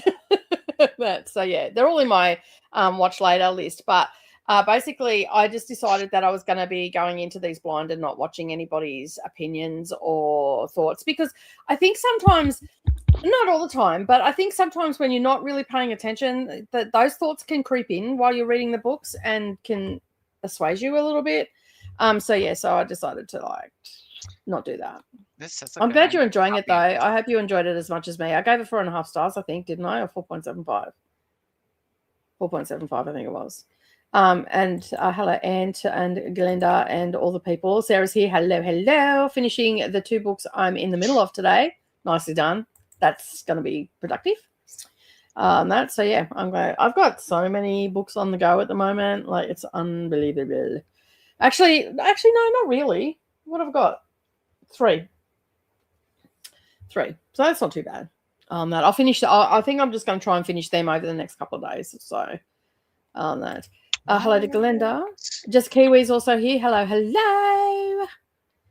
It was shortlisted but didn't win yet. I knew it was shortlisted. It's on the front, but I wasn't sure if it won or not. Jessica Kiwi is announcing that she is in a foul mood because I went to the chemist to get actual medication for my cough, and the person just would not move away from giving me this herbal crap. That'll make it worse for a bit. Oh. And she couldn't tell me when it would start working. I guess she didn't quite grasp the concept of stop coughing as a problem. Yeah, Brendan had a bit of an issue at the chemist the other day too. Basically told him he was never going back there again. That they were supposed to have a script for him and they didn't have it. And they were just like telling him, he had to wait for the person to get back from lunch and all this sort of shit. And he's like, I work. Like, hello, I've done this between jobs. See you later. I'm not coming back. I'll get it from somewhere else. So he walked out. We'll see if he eats humble or crow or whatever, humble pie, and goes back, but I doubt it. Highly unlikely. Yes. He wasn't nice about it either. He went nuclear on them. So yeah. How are you? Going to go and eat my salads and watch ER. We'll be back in a little bit. No worries. All right, cool. Probably been and gone and come back again. Salad sounds good, lady. I agree. I don't care if all the books are the same height. I prefer for them not to be, since I think it's more interesting to look at. That's exactly right. I do keep all my mass markets like together though, because I have shelves that only they fit on, so it just makes sense. That's because Coda is a little bit OCD and a little bit anal about things, but shh, don't tell him. Did you guys hear that? They had one thing right. I'm 100% anal. Dish it. In more ways than one. No, seriously, those shelves right there, they only. Yeah, I know. I'm just teasing. Mass market, so it makes sense, Yeah, it makes sense because that's all that fits on there. I'm just teasing. Because otherwise, how would you fit so many books? Oh, and I might be wrong. I didn't tell you, but I might be wrong about like having the biggest like TBR, physical TBR on BookTube, because unless Cameron Chaney has read all of his books in his library, did you see his latest thumbnail? No, I didn't. He saw my 10,000 book library, physical library. I was like, I got some catching up to do. Goals. Yeah. Well, I've got an e-reader that has about 1,200 books on it. And then I've got about 1,200 here. So I've got like 2,400. So I've got a quarter of his collection. Yeah, but that was all physical. That wasn't including his Kindle. I was like, just like. Well, there was a Instagram reel or a short on Facebook. I can't remember where it was, where a deceased estate. They went into a deceased estate and they were showing what 14,000 books looks like in a house, and they were talking about. I see that. Did you see that? I may have sent it to you. Yeah. The one she's walking through and she's like, and we have to wait for the construction crew to get here to move the books, because if we move them, the foundation might fall. Yeah. Yeah, because the bookshelves were part of the house. So the moral of the story is, if you're going to have 10,000 plus books or 14,000 plus books, and that don't use bookshelves that are attached to the wall or built in, because that's what causes the structural damage, the weight. You have to have a structural engineer come and do some load analysis. Yeah. On that, and if you can, get steel bearing beams put in, like steel, your load bearing. Because old houses were essentially built out of wood, right? And so there's going to be fractures and stuff over time because of moisture, environmental, all that sort of stuff, right? So now most of the houses I don't know about there, but here they're steel frame houses because steel is inherently strong, and so load bearing makes it, That I don't like that. I don't know how to pronounce that. Every time I look at it out of the corner of my eye, I think, God dang it. Like you're stuttering, trying to say, God dang it. I have frozen, so I will be back. Oh, is that what happened? I thought you were just having a sad moment. I'm so glad you're not. No, I'm still here. I'm just got to come back into the studio because you're about to cry. I am. I'm very What you did, sad. Christina. Don't be pulling up those words we can't pronounce. Yeah, it's just like, why are you doing this to me, Christina? I always struggle with the English language. Why? Stop it. It's just mean.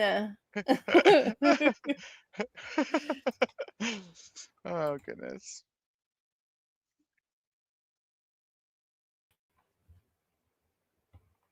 Christina's just mean to me all the time.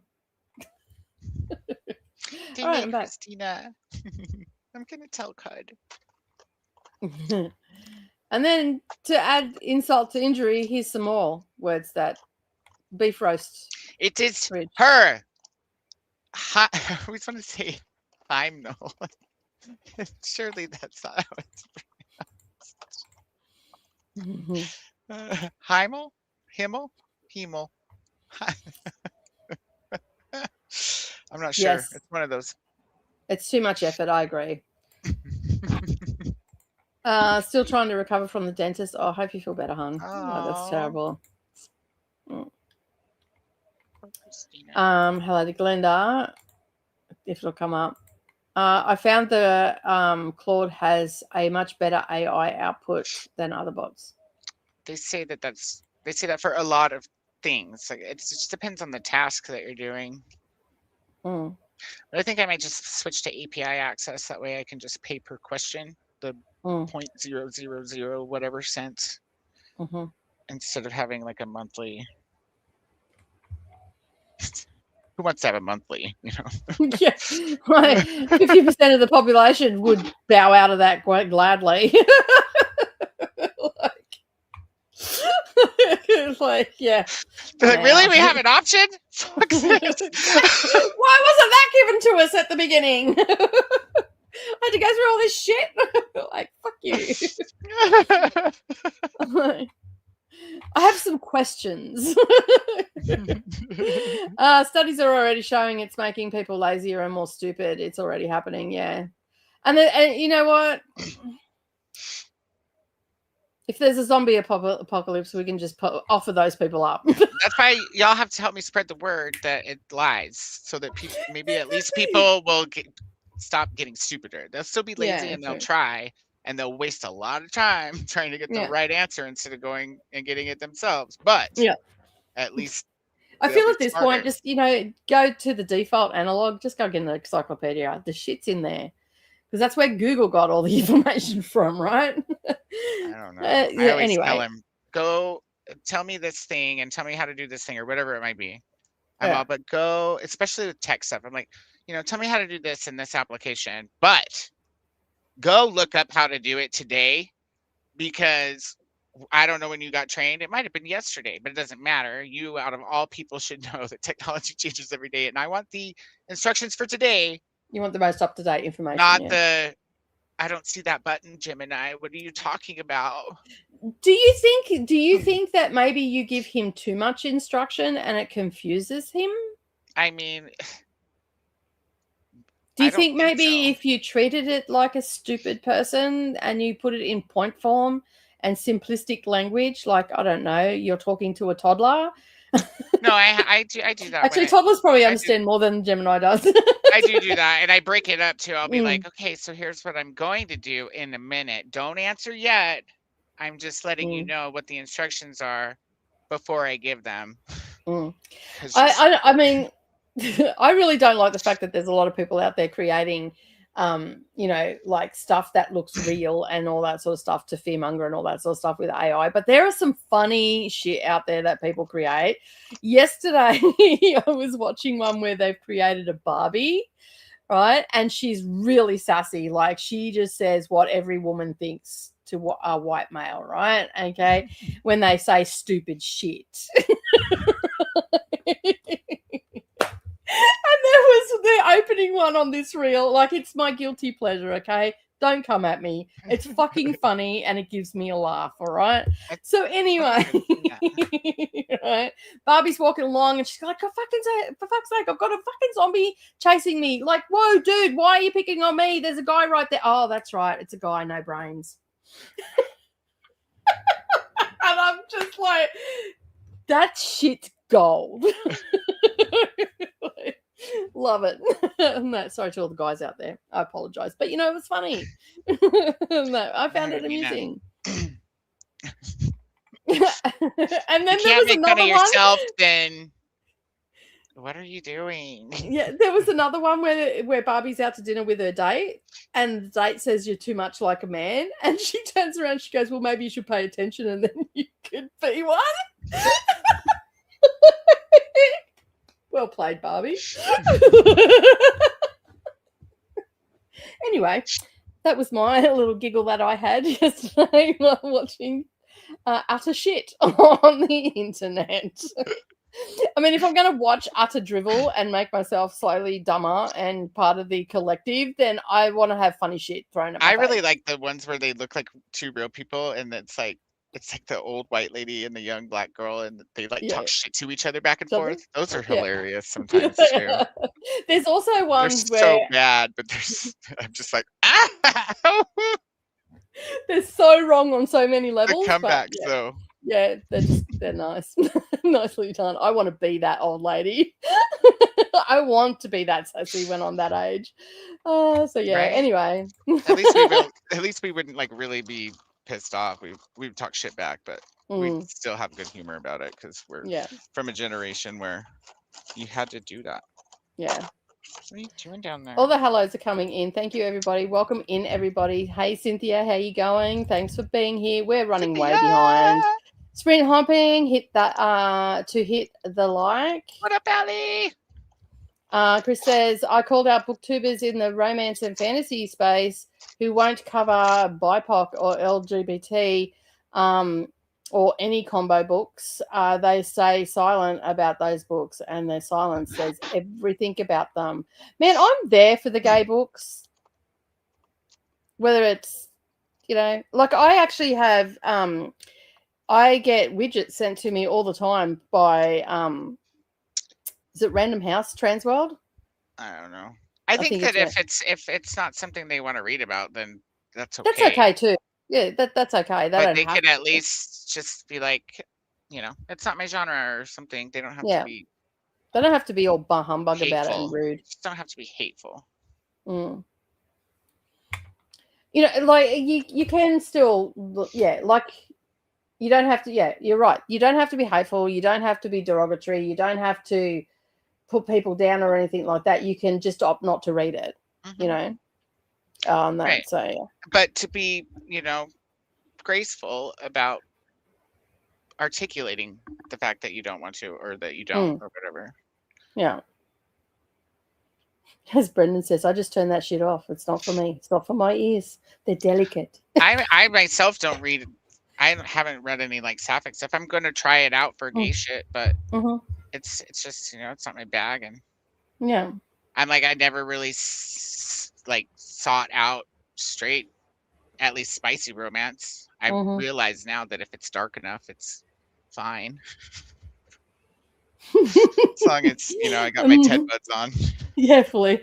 As long as it's dark, I'm good. If it's dark, if it's if I can listen to it with my Ted buds, I'm there for it. Yeah. There. Mm-hmm. He narrates both of the new Rita Kents, the two. I don't know. I think I've just always I've always read a lot of the books that I've read over my lifetime have had sapphic romances, or there's been underlying gay tones, stuff like that. It might not have been because of the time that I was reading it. It might not have been in your face, but there was definitely undertones for it. And all I've read stuff like that before. I just mean I've never gone to look to find something like that. I've read some things. I've always I feel like considering the time that I've grown up in, I think that I have been quite a diverse reader anyway. yes, I've probably read more white authors because historically speaking, there were more white authors than BIPOC on that. But that is definitely something that's changing and has been changing for many years now and whatnot. But I got this. This was written in 19. This is a gay story. Gorvidal. Mm-hmm. The Pillar, huh? Hey. Yeah. The Pillar, The City and the Pillar. It is a serious American homosexual novel, and it was published in 1949. Oh, no, that's when the guy was born. 1949. Oh, that's his name. Gorvidal is his name. Yeah. What's the name of the book? The City and the Pillar. Are all of his books queer? I think so. Well, most of them, some of them aren't. Some of them are historical. On that, I think I haven't looked too much in it. This is the first time that I'll be reading it. This is his third novel. Eugene Luther Gore Vidal. Yeah. Born Eugene Louis. So this one is, I knew my description of the love affair between two normal all-American boys would challenge every superstition about sex in my native land. So this is set in the secret world of the gay world in 1940s America, and all that sort of stuff. So I don't really want to read too much more, but I got this recommendation from Eric Anderson. He just read it, and I'm like, I need that book in my life. So I got it for $13 off. It's secondhand. I got it for $13 off World of Books. So I couldn't find it anywhere else but on World of Books. Oh, I meant to tell you too. Abe Books. You know, yeah. Mm-hmm. They are doing free shipping to Australia and New Zealand right now. Are they? Look into that, yeah. Okay. I'm fucking broke right now. So yeah, thanks for that. But hey, it's shipping. That's like half your bill. Yeah. Yeah, I know. Well, World of Books is actually free shipping to Australia too, so that's why I've been using it. Oh, I can get it for like $9. That's cool. And yeah, I paid 13. It says his only other queer books are like there's one about a female. I think it's called Maya Breckenridge, or it has gay themes. Mm-hmm. It's a satire, and then the only other one it says is his I don't know, maybe not. The Smithsonian Institution features themes and a main character inspired by Jimmy Trimble. And then Palimpsest, is that how you say that? His memoir. Mm-hmm. Written in 1995. Wow. First published. Crazy. I need them all. I don't think all of his books are queer, but no, that's a day list. Yeah. But this one, it says the when you have it was revised in 65. I wonder what the revisions were. Stuff was put back in. Okay, good. Yeah. So make sure to get the republished one, the 65 version. So the one that I have is revised and unexpurgated.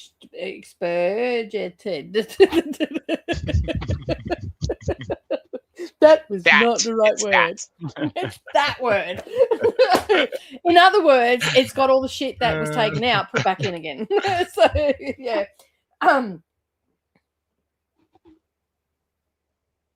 Unexpurgated. There you go. I just had to slow down and read it. I know the English language. Stop judging me. So yeah, it is crazy. If I only read straight white books, I would be so sad. I have about 8 bookshelves recently. So I wanted to clean up my collection and donated 4 shelves full of books. Oh, you didn't donate them to me? Cynthia, you know how far away your book bin is from us both. I don't even have a book bin. Cynthia has a book bin in her yard. Excuse me? She's a, what's the word? Free little library girl. Yeah, but they have a word for it. Mm-hmm. What is it, Cynthia? I blame Anna. I'm just going with it. Sorry. Love you, Nicole. It's okay. I love you back, Christina. I'm just giving you shit. You too, Kate. Oh, I love you too. You know that. Going back to bed, yeah. So it sounds like you need to be in bed and good night, rest Ben. up. Yeah. Yeah, I like, right? Yeah, you tell me this now after I've gone through menopause. That was my only opt-out that I knew about. And that was a shitty fucking event too. It was shitty for a lot of people, not just me, all the people around me. I think I know which prize judge is behind Hotel Exile because she sent me a comment about my positive review. Oh, you'll have to spill the tea in an email. Tell me. Need to know. Now. Good night, Christine. I feel better. Have a good sleep. Hello to Ali. I also found one other woman who was sent. Yes, I did see. However, she runs some sort of book club, and the women knew nothing about the books at all. I know. I seen that was on Instagram, right? I seen this chick. She's talking about the shortlist as if, like, at first I thought, oh, finally we're seeing someone who's actually got a woman that's actually got the books off the nonfiction or the fiction. And because we're struggling this year to find women that have actually got it, apart from Louise Savage, because she works with Women's Prize for Fiction. So with the Women's Prize, so inevitably they're going to get it, right? And so, but this girl comes out and she goes, oh, we've got the short list, rah, rah, rah. She hasn't even read one of the books. And I'm like, you've got given these books and you haven't even read them. That is just, that to me is an ungrateful. She's probably not ungrateful, but to me as a viewer, I perceive her as someone who is ungrateful. Maybe she knew she was getting them and so she was waiting to read the physical copies? She's already had them. Oh. Well, she should have waited to show them off until she read one at least. So I don't know, as a viewer, like I'm only how it made me feel. Like I'm not saying that she is absolutely 100% an ungrateful git. Okay. I'm not saying that. I'm just saying it made me feel like she was being like, she's probably very grateful for receiving those books, but at least read one by the time the shortlist, like you've had them since February, for fuck's sake. Please. Anyway. Coda acts like he's in a contentious marriage with Gemini. I know, right? That's what I think. I'm like, this is bordering on like almost.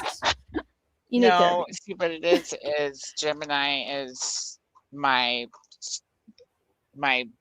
assistant. He's supposed to be an assistant. You know what I mean? That's how they all advertise themselves. Your assistant who can do anything. My assistant who would be fired if they were a human. Fired and not getting a new job anywhere, because I would be like, every time somebody called for a reference, I would be like, dumb bitch. Don't do it. No. Even in a state where you're only allowed to say whether they're rehirable or not, I'd elude. I'd be like, unhirable. Evening all. So there's a rescue currently happening for a kangaroo in my hometown. What? Really? Oh, so you live in America. How do you have a kangaroo there? Okay, reading further. He's part of a petting zoo farm. Got spooked and took off last night. I should note that this is in Wisconsin. It's like, what? For a second, I thought you were going to say like, yeah. being so rescued from the zoo. Good luck to the people that own that kangaroo, because those fuckers are elusive and they're fucking fast. It'll definitely kill someone or itself. Tell them you should send them a message and say, hey, just start driving your car around. And if you've got a noisy one, the better. It'll come at you. Did you see any of those deer in that video I sent? No, I couldn't see them. Yeah, I got back and I was like, oh man, this is a shitty video, but I can't go back because that controller was like, come on, I'm just looking at the deer, man. My friend in Australia has not seen deer. I have seen deer. We actually went down to Emu Creek, which is a bush creek here.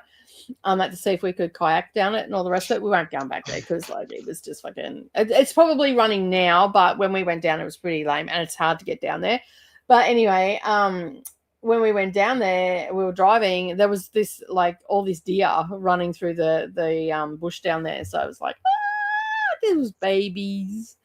They were so cute. I know you all hate them. Just like we hate kangaroos on that. There's this chick on TikTok that's like, I don't understand Australians why they're not eating kangaroo. It's like $10 cheaper a kilo for mince, and it's one of the nicest meats and all the rest of it. Eat it.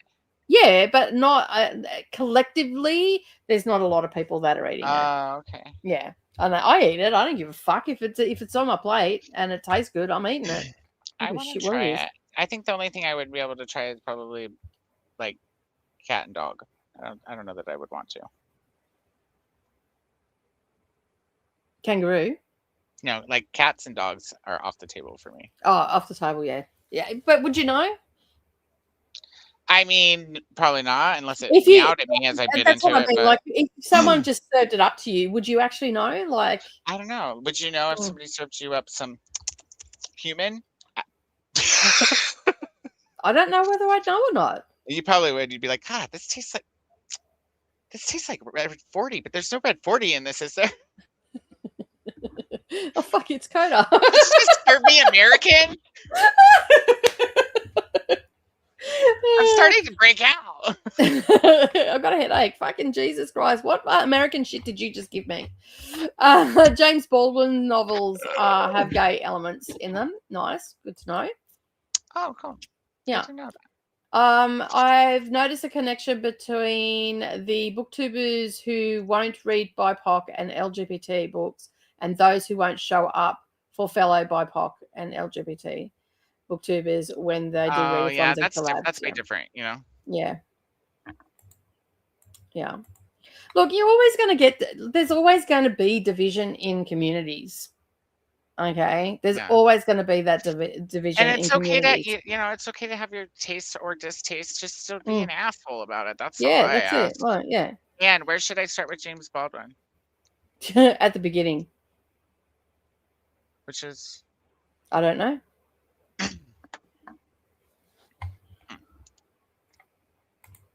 Steward?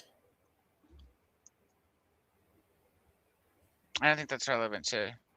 No. Steward is what they call the little library people. Yeah. The little library owners. Thank you, Cynthia. Emily McGuire, Rapture. I want to read this. I actually think I've got it on. I think I've got it on my neck alley, to be honest.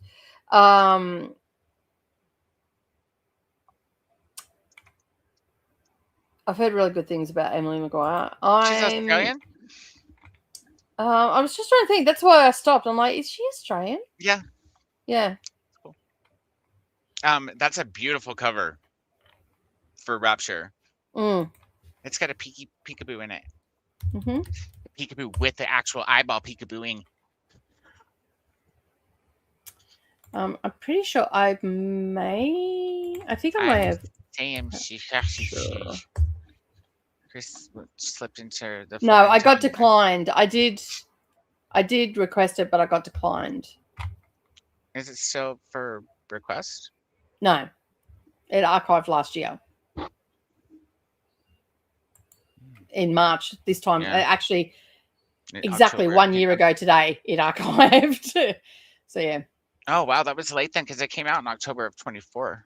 This is saying. What is more? I'm saying a shill who got sent a book she's never going to read. Oh, okay.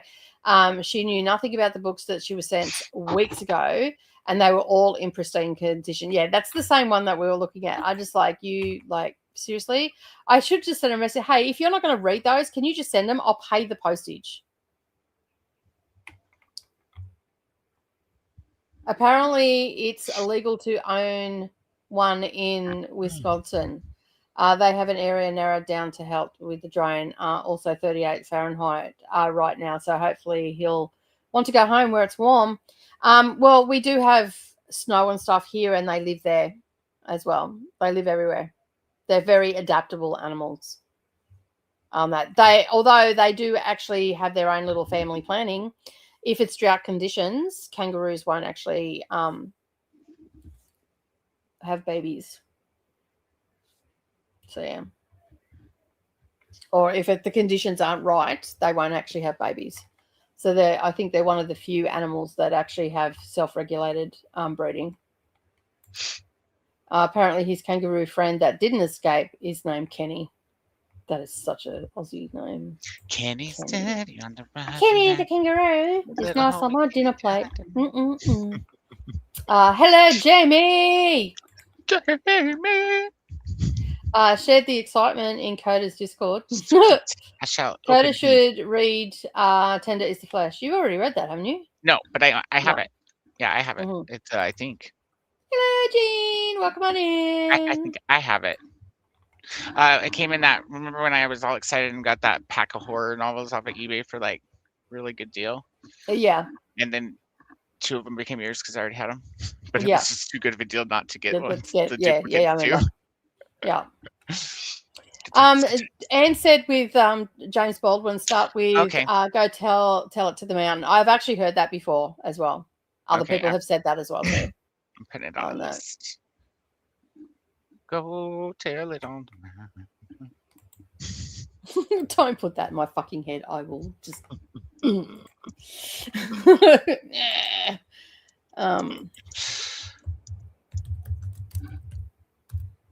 Sweet. He's a cheapie.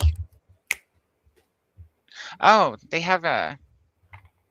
He has one of those cool collections from the Who's My What's It? You know, like Ollie collects.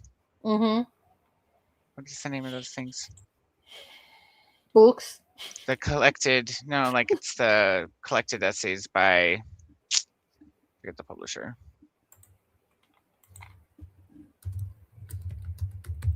Or not collected essays, but like collections.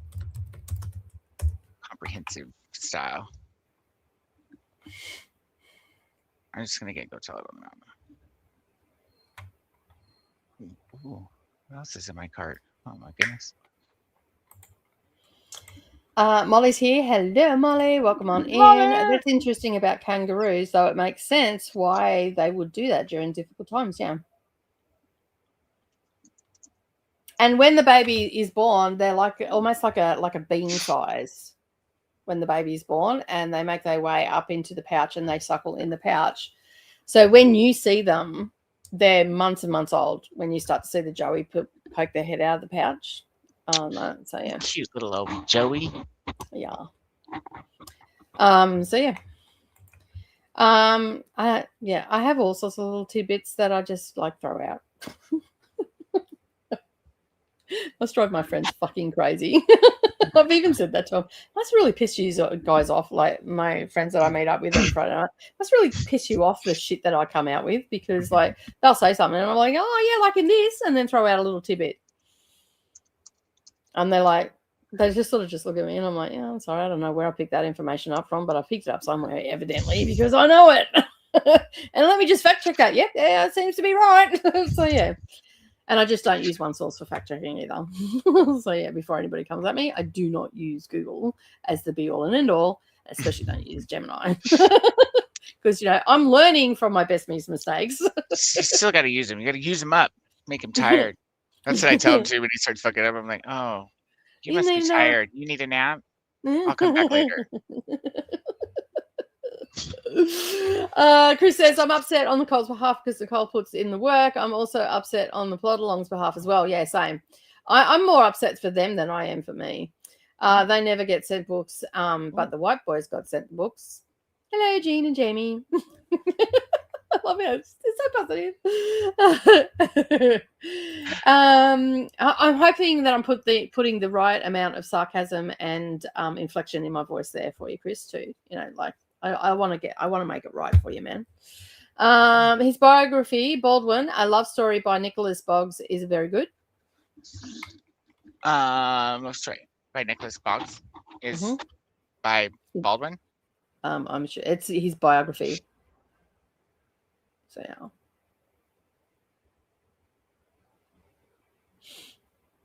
I got a whole list of his books. Cynthia says, "Oh no, I want to see a kangaroo live YouTube videos." And it to my eagle obsession. I'll add it to my eagle obsession. Yeah, cool. Maybe it's Nicholas Boggs is the writer of that one. Yeah, I think that. I think kangaroos are neat creatures. I would love to see them in the wild someday, though I, of course, not get too close. Yeah, they'll kick the fuck out of you. You get too close. They'll actually grab you with their little T-Rex arms because they got little arms, and they'll grab you and fucking kick the shit out of you. Go and watch kangaroo fighting videos. I get it. Those fuckers will break you in half. Oh, it's not even out yet. The paperback comes out in July. So it's well, that makes sense because biography of Baldwin by Nicholas Boggs. I found it though. Mm-hmm. Yeah. Sweet. Cool. Six. Oh. Hello. I just accidentally requested some new gay book on NetGalley. It was just there. It's how Bridgerton meets the Goldfinch in How to Fake It in Society. Nice. I know, that sounds good. It does sound good. Yes, please.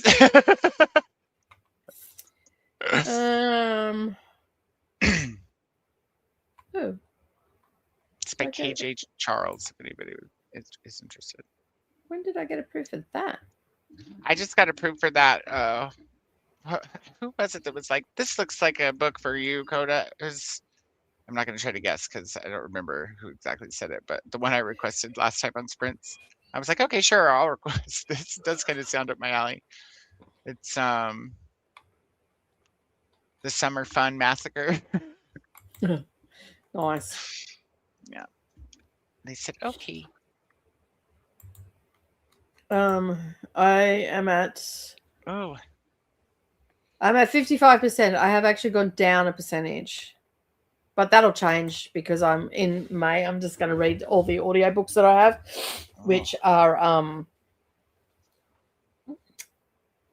29 of them. So I'm going to try and do a book a day for my cookie challenge. That's ambitious. Well, not for you. That would be ambitious for me. That would just be dumb on my part, actually. I was going to say, like, it's not that. That's actually, that is.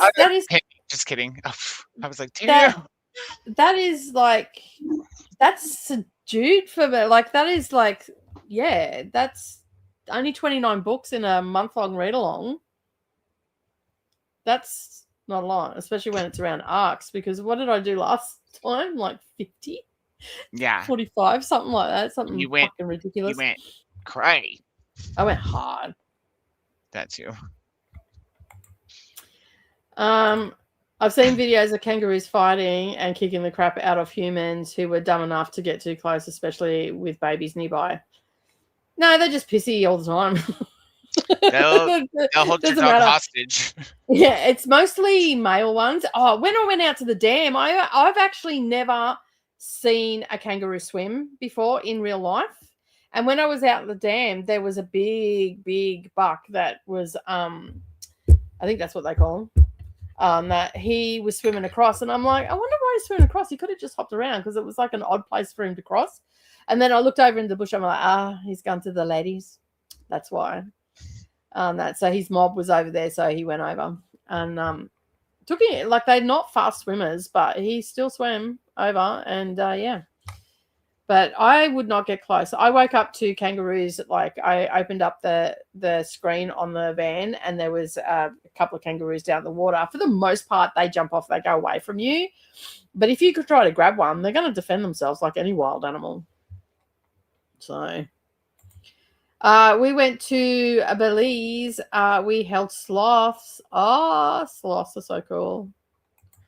Jean has had a kangaroo burger before. Nice. What did you think of it? Did you like it? No. Yay, nay. Coda, are we starting We Burned So Bright as soon as we go to sprint? I don't know how, but we've managed. I need to write my review for We Used to Live Here, but I can write it. As long as I write it before sprints are over, I think that's fair. But yeah, we can. Mm-hmm. I am reading arcs tonight, continuing the game I started yesterday in Just the Kiwis and Brooklyn Sprints. I had everyone give me a number between 1 and 33, and I picked the book from the page number. Okay, cool. 33 pages? Holy fuck. That's a fucking lot. That's a lot. Happy 24th birthday to Jamie. May you find money, a tree, and a vegan cheesecake. I probably won't do much reading tonight. I'll start packing for our yearly San Diego trip for our son's birthday. Nice. That's all right. Evidently, we're not doing much reading tonight either because we've been here for only 2 hours. You picked a book from each page number of what? Oh, for NetGalley arcs.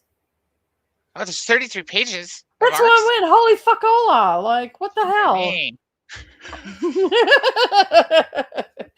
Yeah, that landed via satellite, Dakota. I was having a Gemini moment. They did a reboot. Oh, I get it.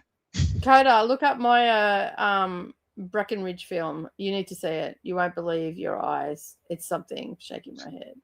Look up the Myra Breckenridge, the film, like based on the book. Must be. It says it's a satire. 1970 film.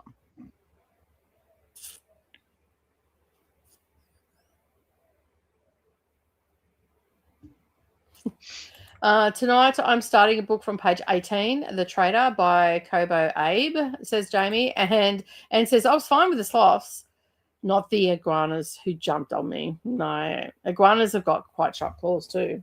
So are sloths, like, to be fair. Most wild animals do. So yeah. All right, we have got to the end of the comments. So is it like I need to watch it for it to be like the not believe your eyes, right? Not just read the synopsis. That's what I'm picking up, actually. Never mind. I think I get it. We got to see a platypus or two in the San Diego Zoo last year. Sadly, one died. Yeah, that is like a platypus. That is where if there is a creator, and I'm not saying there isn't, or there is, right?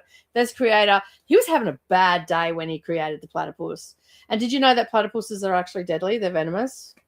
I didn't, but that doesn't surprise me because they look like birds. You know, it's in Australia. Maybe if maybe he was just trying to create a nice bird, so, and then realized it can't be done. So basically, they have little barbs of them that have venom in them. I don't know if they're deadly as such, but they I think they can make you really sick. On that, I'm not 100% sure on that, but they are poisonous, venomous. So yeah, so if you don't know what a platypus is, go and look it up. They live in water.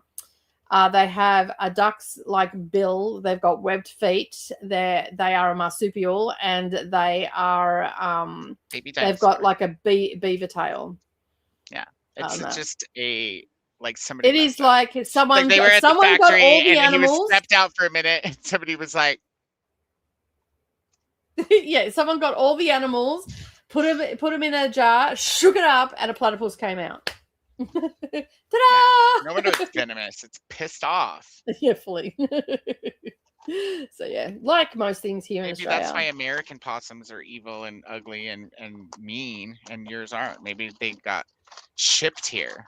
Maybe, and then they ended we have up in the cutest like possums. Cold, and they were if you haven't looked up Australian possums, go and look up Australian possums. Our possums compared to your possums in the United States, cute. It's like the difference between a house mouse and a desert mouse, with the little fluffy poofy tail thing at the end. So we have several different types of possums here. We have ringtail possums, we have sugar gliders, which are a type of possum. We also have brushtail possums as well, and I think there's another one.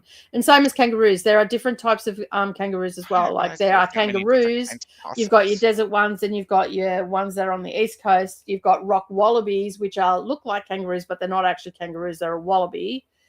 And so we've got different types of things. I wonder what kind of possums are in Texas. It's like the homeless trash can possum or something like that. They're opossums, aren't they? They're the ones with the white heads, right? They are. They look like giant rats, and they're evil. They're very mean. They'll eat all the cat food, and if you try to chase them off, it doesn't matter if you have a broom or a machete or a gun. They just come at you. They stand there first, defiant, and hiss. I feel like a gun would fix that problem.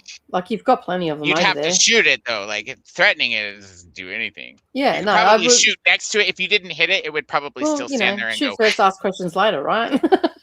Just saying, you better hit that bitch because otherwise it might attack you. It's definitely not going to run from the sound or anything. You'd be like, if you miss it, it's coming at you. It's all right. They're gross looking. Yeah. It's only that's like thank the you, only Australia. animal They that were ever flown to scared the me US. as a child. Mm. It's like somebody needs to go get rid of that thing. I've but- seen those and I've just gone, ooh, something's wrong with that. They say that raccoons are mean, but I never met one in person. Just through the sliding glass door that day that it walked up and was all. was at your house now, right? Yeah, This yeah. one, yeah. Yeah, he was probably like, "Who ate all the See? grapes? There was grapes out here." I don't know. I find raccoons to be cute. Like, They are I mean, cute. Little they're trash cute. They've got pandas. their own like mask on. Like they're little bandits. They are. They come and they. Dude, the cats are scared of them though. That's what makes me weary. Like if the cat Yeah. is scared of it, it probably is not nice. Or Well, it might is a just be wild deadly, animal. nice or not. Like Mm. especially if Indy's scared of it, right? Because She's I walked out a the big door gal. to check, and the raccoon was gone, but Indy was like in the corner, like just waiting for me to open the door and for the coast to be clear. She just bolted right inside. I was like, "Oh, that's not your friend." Oh, that's so funny. Thanks, Chris. Actually, I'll leave you the vegan cheesecake. I like baked New York style. Jamie, I don't think we can be friends anymore. I'm sorry. That's not cheesecake's alright. It's just very rich. You can only have like one slice. No, I don't So like baked. rich. I do not, and I'm Rich. joking, Jamie. I don't like baked cheesecakes. They've got no business being in an oven. A regular cheesecake gets baked. No, a regular cheesecake does not get baked. Oh, absolutely. Like just a general recipe. No, it doesn't. Mm-mm. That's why they make cheesecake pans. Why else would you need a cheesecake pan?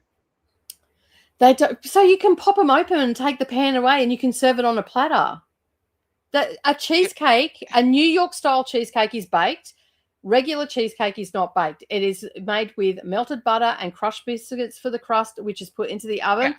And then you take the cream cheese and the lemon juice and the gelatin and all the other things that go in it, and you blend it all up and you pour it into your set base, and you put it back in the fridge to set. I'm right. I'll die on that hill. I've never made a cheesecake, but I've never heard of a cheesecake that Then wasn't how baked. can you come to the table and go, no, they're baked? Because Patrick used to make me one every year, and he didn't. Yeah, make he New made York you a New style. York style one. It wasn't. It was just called key lime cheesecake. Hmm. I seen the recipe. It didn't say anything about New York on it. Okay. There was no Liberty. Yeah, there's no business. Cheesecakes do not belong in an oven. I'm sorry. It's like That's so nothing belongs in my strange. coffee. Like I'm gonna die on that hill.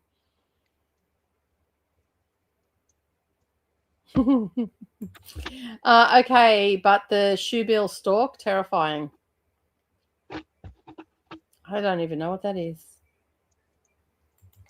I don't think I've seen one. Hello, Jojo. Welcome on in. Possums are ugly here. Yeah. Lils is also here as well. Hello, Lils. Welcome on in. Our possums are cute. They're cool. No, they're not cute. They eat ticks. And they're usually not mean, just offensive. Yeah, no, they're ugly. Have a look at ours. You know how you're saying raccoons are adorable? That's what our possums are like, adorable. But they can kill cats if they get in fights over food or shelter. Yeah. Possum here love garbage cans. The cheesecake I make is in a spring-form pan, baked, and uses 5 eggs separated, and then it can be light and fluffy. They are lovely. No, they are not. I will die on this. So, Coda out here saying cheesecake is cheesecake. Coda, no, it's not, says Jojo. We have no baked cheesecakes, but most are baked here. Yeah. There's no. We don't have a working oven right now, so I will do. I might do with store-bought no baked cheesecake. Wait, hold on. I'm not done yet.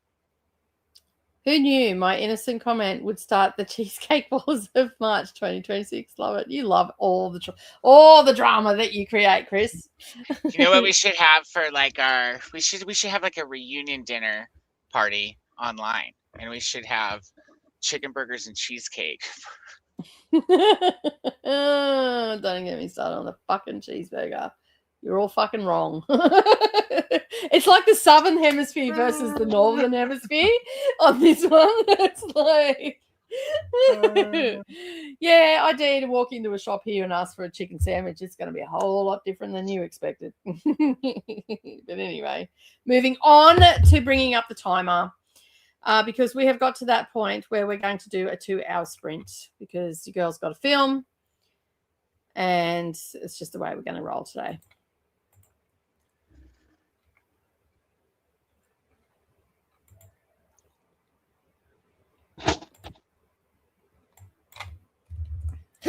Excuse me.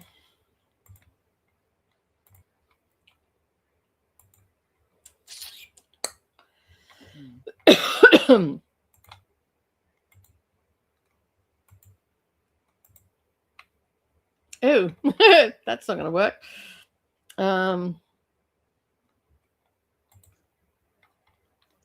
That's also not going to work. That will, though.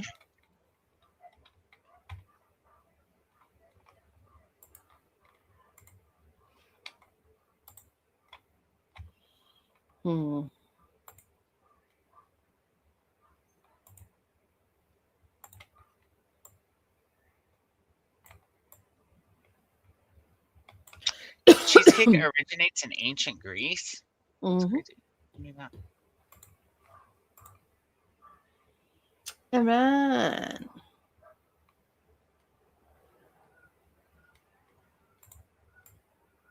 It was baked.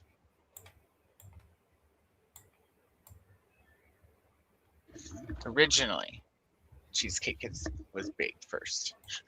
I wasn't talking about original. I was talking about there is a cheesecake that is not baked. Yeah, we have no baked cheesecake too. Just saying. That's But you said you actually said all the cheesecakes are baked. Well, I meant originally. Besides the box Originally. Originally, it was So all you they said were. you originally said. Oh.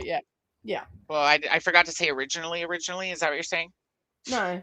Don't be coming after you've researched. You went in half cocked and fucked it up. I just said I thought they all were baked, meaning, and okay, I should have specified, but I meant like unless they come in a box. I would have never guessed you to be like a boxed cheesecake girly, since you usually frown on boxed stuff. I don't do boxed. I make it from scratch. Oh, well, Americans don't know how to do that. We'd have to buy the no-bake cheesecake. Don't be throwing fucking box shit at me, dude. Like, I don't fucking make shit out of a box. I mean, I it have says made the main them. difference is that I have not eaten them. Or this says that the main difference is that a baked cheesecake is more of a custard, and that a non-baked is more of a, where did it go? Like a creamy cheese. Bavarian, I think is what it said. Mm. I can't find the page now because I've moved on in my frantic, manic research. Trying to prove me wrong. I guess you failed. No, I mean, I didn't think I did, because I didn't think that you would take it as all modern cheesecakes when I said that. I thought, I just, I figured you'd know that I meant originally, like, there was no such thing as a non-baked cheesecake. Now you're just making shit up, Gemini. I don't know how many people how many people out there. Now like, you're just making shit up, like Gemini. I think that. Oh, I'm sorry. I probably should have specified, but that is what I meant. No, I don't believe that. I think you're telling furbies now. Yeah, like why else would I argue? I know that there's such a thing as no bake cheesecake. I am American. I'm very familiar with the box meals. I would never argue that it was not a thing. We sort of did. That's what I'm saying. But I meant like originally. I just didn't say that originally. I didn't say originally, and now the whole origin is messed up. And that, my friend, is how you fuck with a Virgo. Hi, Kathy! See that? I just bushwhacked you with Kathy's comment. Yeah, reading some smut tonight to wind down. Smut for the win! All right, we're going to do a 2-hour sprint. We'll see you in a couple of hours. I'm going to film some videos, do some reading, do some shit, make some food, and do all the shit. Do all the shit, yeah. Probably not gay shit, not yet. Maybe some. Oh yeah, I'm gonna do some gay shit. I'm gonna release that form first. Good idea. Good thinking. I'm gonna actually have some egg muffins. Wait, did you have a chance to look at it yet? No, I need feedback. I haven't had a chance to look at it. Like, that's like I've got to sit down with a coffee and a biscuit. Chris, do you want to take a look at this and tell me if it's missing anything? I think you're good. Like, with what you've told me, I think you're good. Like, how much information do you want to know? Did you ask what color underwear they're wearing? Is it rainbow flag? Oh, damn red? All the Aussies here will get this comment. We'll have to start calling you Centrelink. Centrelink. It's our social security system, and they ask all the questions. And like when they ask all the questions, I've often said, "Do you want to know what color underwear and bra I'm wearing today?" Because I feel like you've missed out not knowing that information. I hope someday they say yes, please, and then I have you had should retort with, "Ha! Got you. I'm not wearing any." No, I didn't come back with that. Well, actually, they are blue today. I'll do you one better. I'll send a picture. What's your email? Snap. I can do it right now. Instant. All right, let's start the timer. We'll see you all in 2 hours. Unless, of course, you want less time and more talking from us. This is good. Like, Happy sprinting! Yeah. I wasn't actually asking you. I was asking the people that are here to watch us.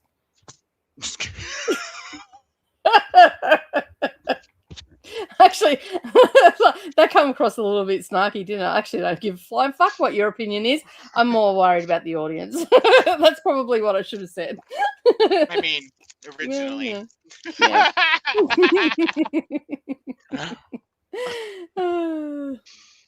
All right, starting the timer. See you all in 2 hours. I will have 3 videos filmed, maybe not 4 videos. Sorry. Yeah. Anyway, have fun, everybody. See you soon. Bye. Do you want a moment with your candy? So good.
Hello.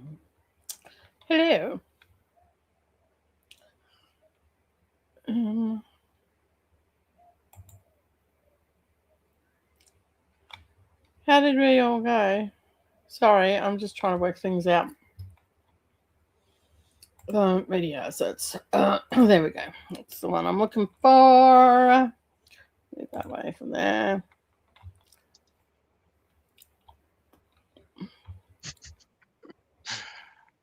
Sorry, I was spreading the gay word. Well, I moved the camera because I was filming. I got all the filming done. I got an update done on my Vikingathon vlog. I got my TBR video done. I did the 3 videos for the Women's Prize for Fiction.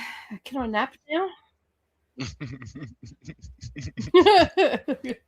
So yeah, I pretty much talked that whole time, and then when I wasn't talking on videos, I was answering messages.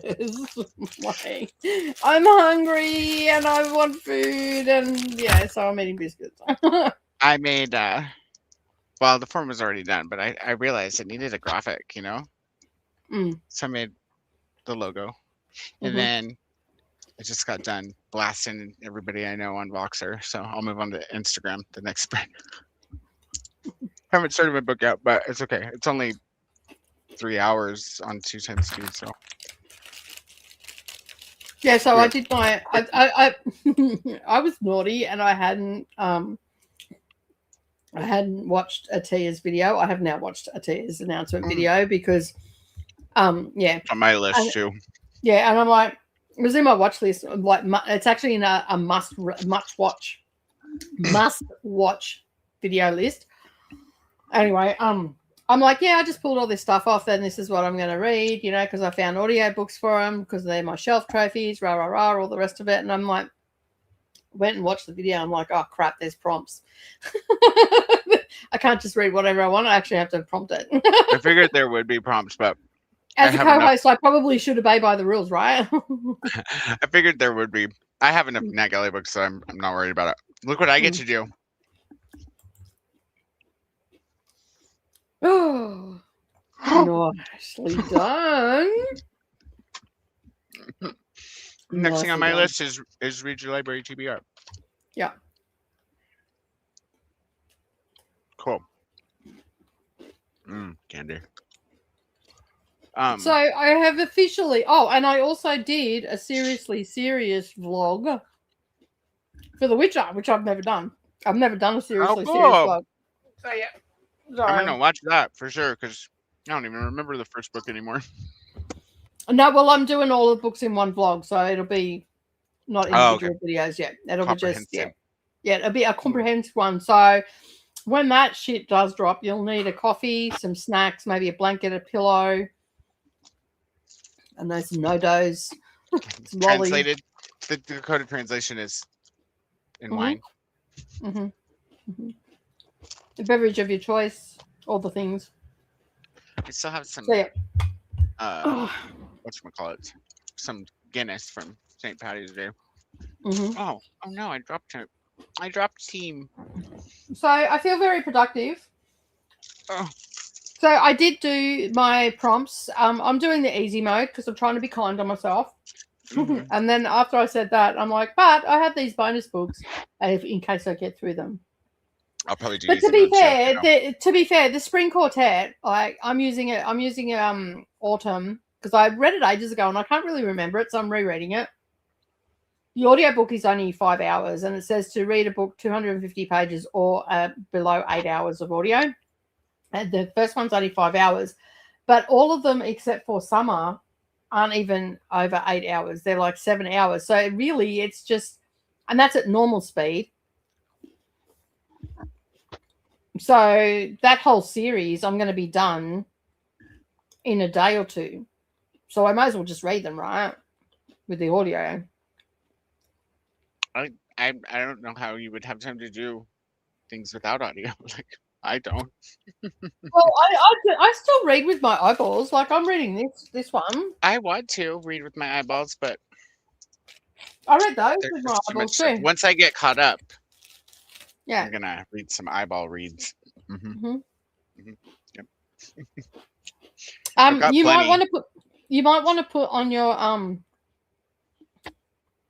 TBR Beloved by Toni Morrison, because I'm reading that next month. Okay. Oh, it'll be one of my Banned books. No, banned NetGalley. books. Yeah. Let's see. Because one of the prompts is banned books. I'm doing the banned book, nominated for a prize. Beloved. Why are we doing Beloved? We were supposed to start with Sula. It's a banned book. That's what I'm reading. I think Sula was too. Let me check. I just put in top 10 banned books and Beloved came up. Yes, Sula is also a banned book. Well, too late. I filmed it. I'm doing Beloved. Oh. I'll read Sula if I can. Well, I've got to be able to find it on my Libby app. That's the thing. You should be able to find it on your books my best me sent me shelf. Yes, but it has to be a library book for the library readathon. Oh, so you have to find the audio. Yeah, okay. That's fair. I mean, I would be surprised if it's not in there somewhere. There wasn't a lot. I'll check mine too. How do you spell Sula? S-U. Yeah, thanks. L-A.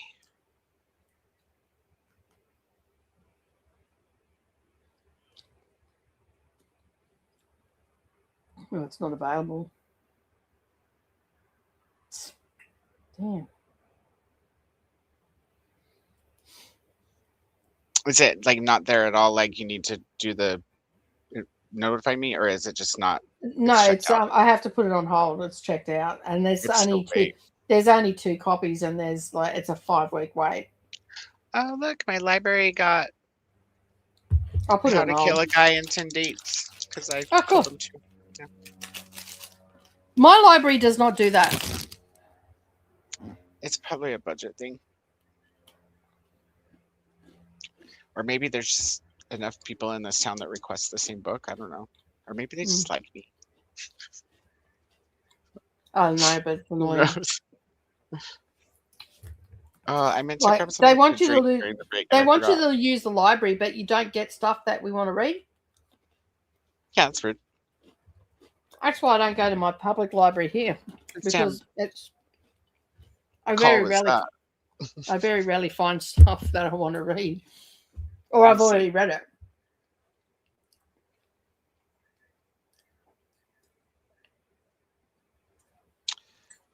I have to put it on hold as well. Oh, but there's 2 different versions on audio. 3. No, that's Song of Solomon. There's the Penguin version and oh, never mind. There's one in Spanish and one in English. Thought I took another. It says 2 weeks. That's not too bad. Let me see about Song, because I would have to borrow it too since I already own it. I mean, not Song, Beloved.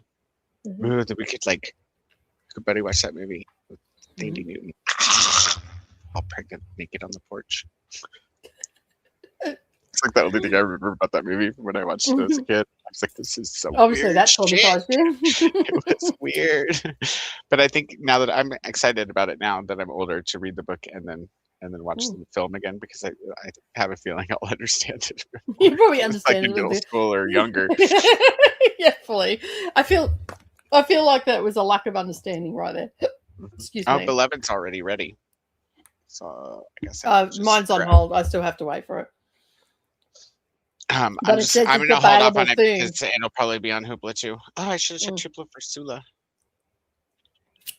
Well, I'll check closer to the date, because then my 21 days won't be up before we get around to it. It's only 5 hours, Sula. Yeah, I saw that. Short, easy. See, I'm gonna do the easy route too, and pick short books, because the easy route is hard enough on me. Plus, I'm gonna see which ones will cross over with. I'm gonna see if any of my Vikingathon books will work for both. Mm. That way I don't have to,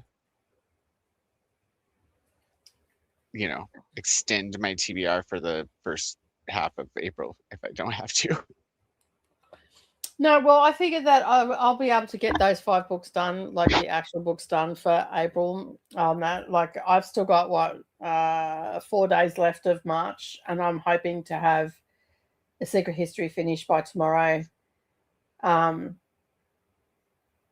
still waiting for the Whispering Door one to come in on audio. It hasn't come in yet. Just let me know, because I thought I had that one. Or I might have considered getting like 1 month of Everend, since I probably use points to unlock it but can't read it because they are hippie bastards. Those bastards. Yeah, so I've got Odyssey as well to read, and I've found the audio for Queen's Gambit. So I should be Homer? Yeah. That's a tackle. I'm only reading Odyssey. I know I do have. I'm not reading Iliad first. On Libby. I don't think it matters. Like, it's a definite sequel. Yeah. Yeah, it's Iliad is shorter. No, maybe not. No, they're about the same. There's 24 books in Iliad. Odyssey is about 23, maybe.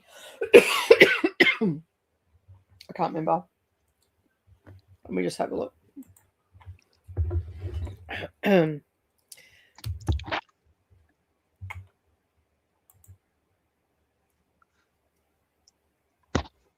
I also that book that they denied me, that is like a re-release that you told me about, the what's it called? Now I don't remember. Hold on.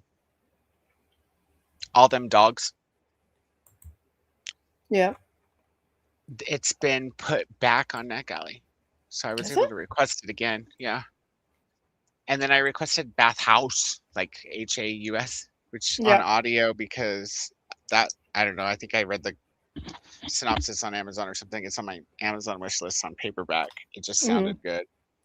And there's an audiobook coming out, but on the US site it was wished for it. So I wished for it, and then out of curiosity I changed it to the UK site, and it was for request, so I requested it. Cool. We'll see. Odyssey has 24 books in it, and so does Iliad. So I have both books, but I went with Odyssey. Sweet sauce. Wait, what was I going to look up on Amazon? I don't know. I'm not too sure. Raven's joined us. Hello, Raven. Welcome on in. Tonight I'm reading Father's Dragon by Ruth Stiles Gunnett, a Newbery Honour from 1948. Pretty cute story. Nice. Kasha says, I'm on your sprint right now, Raven, and that's the link for it. Yay. Hello, Raven. Happy time zone, my friends. Just reading A Drop of Corruption by Robert Jackson Bennett. Nice. Kelly. Go to my wall. Go to my community wall, or just scroll up. I put it in the chat too. Wave tag like, says Jen the Soul Rider. Ooh, Jane, done a review. Nice. Well done. Excellent. Go, Jane. Nice, says Kasha. Hello, Jenna. Gay Chic co-host interest scouting form and survey is live on my community. I will say one thing, Coda, just be careful how many co-hosts you get, because you know that it's hard to wrangle everybody, right? Yeah, I told him there's limited spots, but I still want to gauge interest, so I know, how many people are actually gung-ho. And then, interested, period, and then once they fill out the form, I'll know who's gung-ho. If they make it through the form, they're gung-ho. Yeah. When you said, "Oh, have you looked at it?" I'm like, dude, no. I printed it out so that I could run it through past Gemini, because I was gathering my thoughts with him. And I was like, so I printed it out as a PDF, and so I could ask him, hey, is there anything that I told you I wanted on here that's not here? And when I printed it to PDF, it was like 22 pages. It wouldn't let me reduce the font though, so there's that. It goes quick. It goes quick. They're like Says the guy that they're mostly created it. multiple choice. There's some blinks there. Says the writer that created it. Oh come on. I've never published anything longer than like 100 and some odd pages. It's fine. You got to weed them out, right? That's the link. Click on it. Please sign up, so I don't have to read it.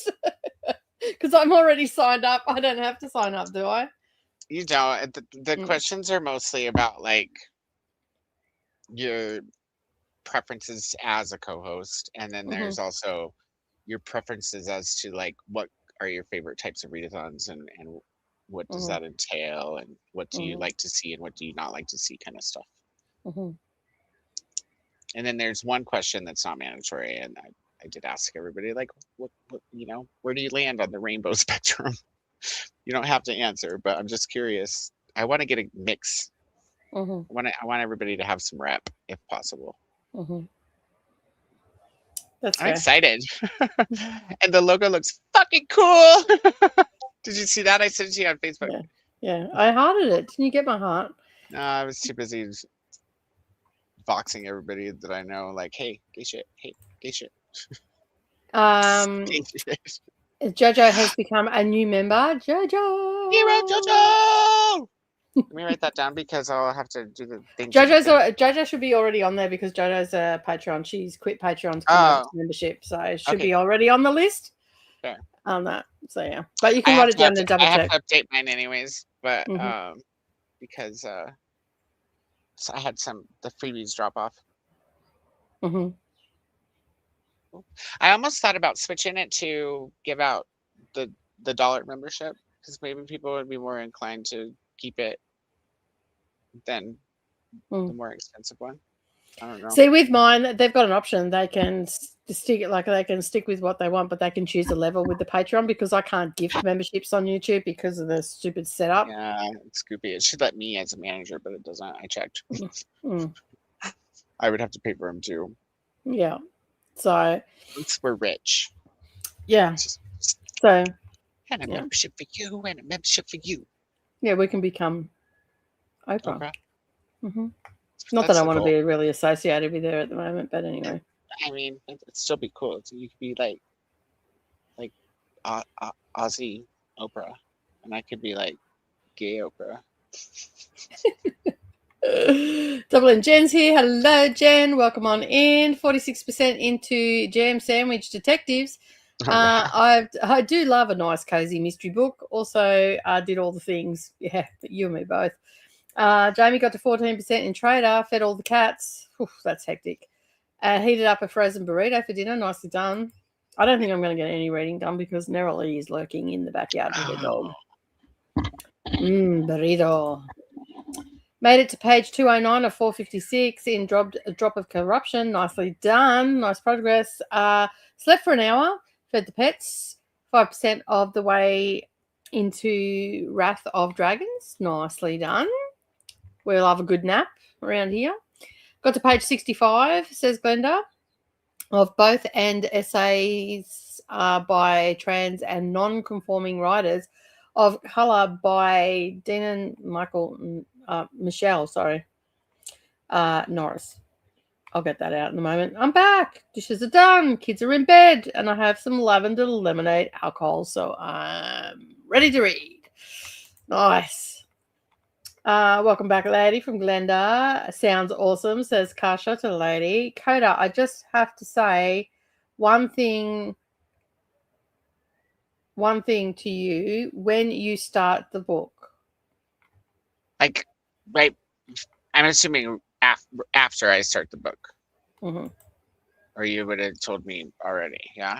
Not before. Sarah, yeah, I would assume so. Finished one book and read 10% of the other. Nicely done. It sounds like a productive 2 hours. I packed and listened to one chapter of my book, Grace, by A.M. Shine. Nice. I have that book too. I just have the audio though, I think. Or wait, no, I just have the ebook. Just kidding.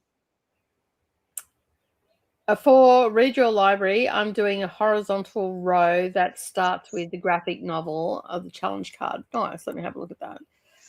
Graphic novel. So read a graphic novel or comic book. The next one is read a book that has a favorite color on the cover. A free graphic, space. pink. No, sorry, go ahead. Yeah. A free space. Read a book that was published in 2026. And repeat author. Read from an author you've read previously. That's 5, right? 4 books because it's a free space, so you can read whatever you want. Yeah. Well, you read whatever you want, or you just skip it because it's a free space. Well, either way, I guess. It's a free space that gives you a bingo, so you don't have to read anything, I assume. I don't see anything about it. Hang on. Mine is a horizontal as well, which is the next one under that. Banned book, award-worthy, big book, under 250 pages, and number in the title. Wait, you went too past that time. Banned. I mean, I'm going to go watch it, but I'm just thinking out loud. Yeah, banned book, award-worthy. So read a book that has won or been nominated for a literary award. A big book, a book over 400 pages or 13-hour plus audiobook. A book under 250 pages or less than 8 hours, and a book with a number in the title. Less than 8 hours. What was the page count on that one? 250. Okay, and then number in the title. Yeah. So for me, I'm reading for that one 40 Rules of Love. Okay. More shafak. Shafak. Mel's also here. Hello, Mel. Mel, have you sent me a profile picture yet? Could you send me one, please? On Instagram will be fine. Coda, the survey says I have to answer 1 per line for this question. Have you ever hosted or co-hosted a readathon before? If so, on what platform? 1 per line. What do you mean? This is why I needed somebody to look it over, Nicole. I'm sorry. I'm busy.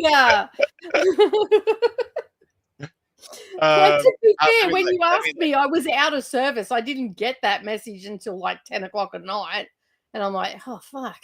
It's too late now. It should just be one answer. 1 per line. As long as you answer it.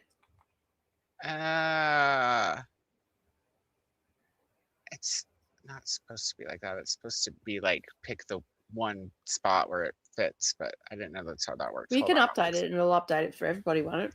Yeah. I'll fix it, Kelly. Just hang tight and then you can refresh. Hey friends, in the chat from Mel, reading Tea You at the Altar by Rebecca Thorne, 3rd book in the Tomes and Tea series. Nice. And it makes me answer the question, even if I'm over 18, if I look up, Coda, read this question. Read this is for you. I haven't read the document, so I don't know. Yeah, because I figured there's some adults that would still care. That's why. That's there for whether you're 18 or not. Does that make sense? Because Coda wants to make things difficult and run 2 events side by side. I don't necessarily want to, but if there's enough demand for it, I don't want people to feel excluded.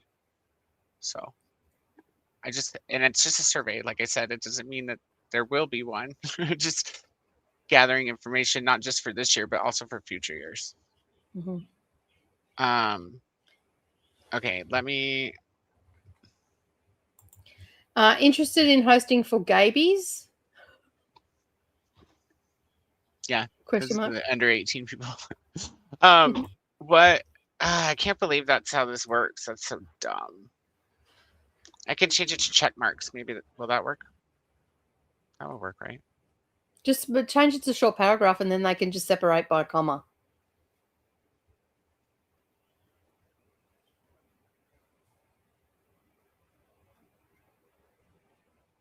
Cynthia says, How to Kill a Guy in 10 Dates. I also checked it out from my library along with Grace. It's a good book. I read it and I had a best time with it. I read it while I was away because I had the audio book as an arc, and I had the best time with it. I thought it was great. Absolutely loved it. Hello to Mel. Hello to Glenda. Oh, sorry, Glenda. Yay for finishing the book, Sarah. Coda's NetGalley bio is 22.7 pages. Coda, you could just be Gail and not Oprah. That's funny. That's so, true. Kelly, I did change it to short answer or longer short paragraph or whatever. Yep. And so, that's a good idea. Why the I think of that? What's that? NA. I could have even just left it as it was and done NA as an option. Okay, thanks, Kelly. Yep. Good looking out. That's what I generally do if I can't answer stuff. I just put not applicable. We're still doing hellos. I thought we agreed to ban hellos on the day that begins with T. Well, today's Friday for me, so it's not banned. It was Tuesday, not any day that begins with T. Do you have a preference, Nicole, over YouTube membership or Patreon? Either one, they're exactly the same. Just some people swap over to memberships because I guess it's easier. However, YouTube does take 30% of the taking, so not all money goes to me. Patreon only takes 12.5. Either way, you get exactly the same content on either one. But I mean, you'll get notifications here, whereas you have to be keeping an eye on your inbox for Patreon because it just goes to your inbox. However, I do believe that if you've got the app, it will give you notifications. So they tell me. I do get messages on my phone when you guys send me messages and stuff or comment on things. So I'm assuming it would work the other way, that you would get a notification that I've posted something. So yeah. But it's entirely up to the individual. So yeah. Oh no, if it's Patreon, don't tell me. What? No, it's fine. It's fine. Monica and Kasha and Laura, I think it is, are all members here over on, because it's easier. It's in one place. They're not having to bounce around, all that sort of stuff. They get to see everything here on YouTube because it's their primary source of entertainment, or whatever the case may be. Or in Kasha's case, I deserve to have 2 memberships from Kasha, which I greatly appreciate. Made me feel so special. I absolutely love that about Kasha. So yeah, so it's entirely up to you. So yeah, Coda, don't forget to send the form to Chris at Stoned. I have an email already drafted. I'm just putting some goodies in it for him first. Seriously? Are you? I've got that too. I want that. That's that one you showed me, right? Or no, that's not the one you showed me.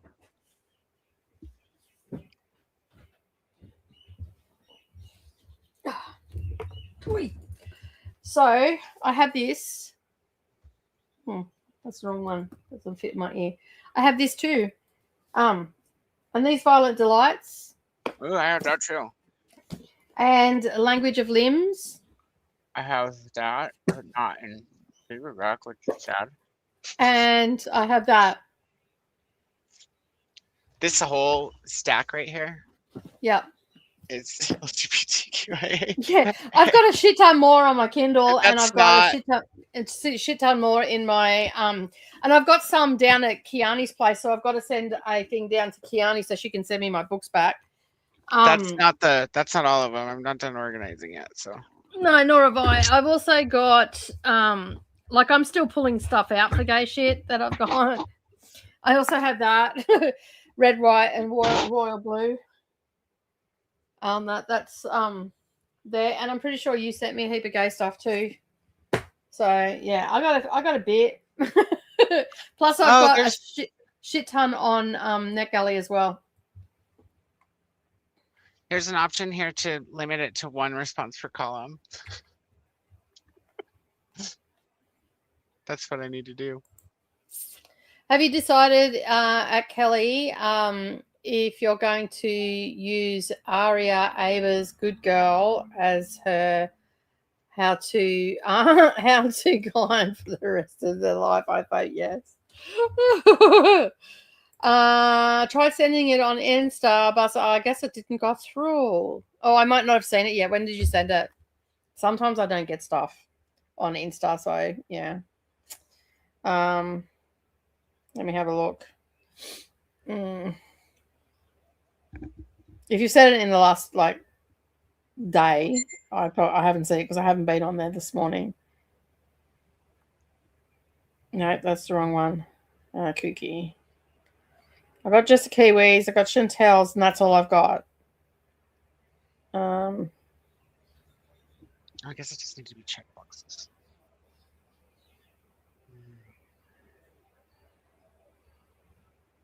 Kelly thought of that ahead of time. Yeah, I don't have it, Mel. But I'm over 18, and it won't let me say NA. Hold on.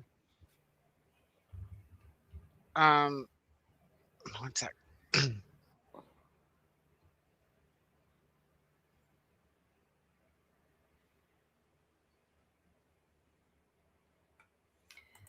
Coda has created this survey as if it's a Myers-Briggs type indicator. What happens if it discovers Nicole is INFJ? What does that stand for? Oh my god! It's a personality quiz. It's I don't remember what it stands for. Check marks will work and add an A under each row. Introverted, intuitive, feeling, judging. Oh yeah, I'm all those things. He already knows that.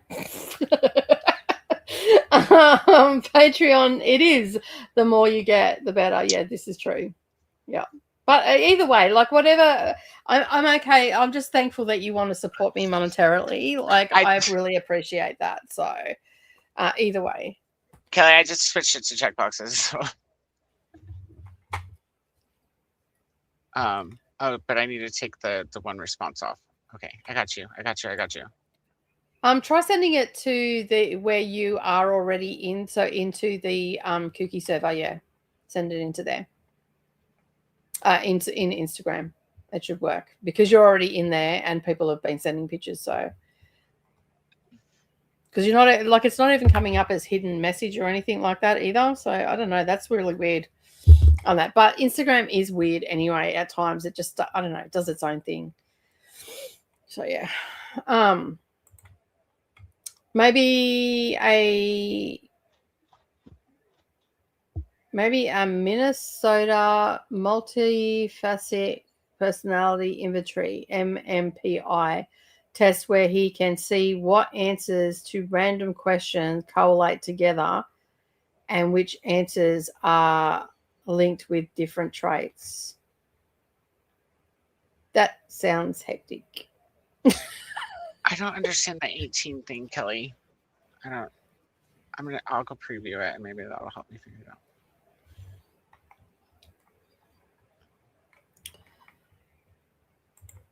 out. When is Gay Shit supposed to be? I don't think I heard. June. So we've got Kooky in May and then June is Gay Shit. So it'll swing straight into Gay Shit. Got another review done? Woohoo! Jane, knocking them out of the park. Go. You can do it. If we click yes on the question about pink crocodiles instead of green lobsters, Coda will know our sprinting style and can plan accordingly.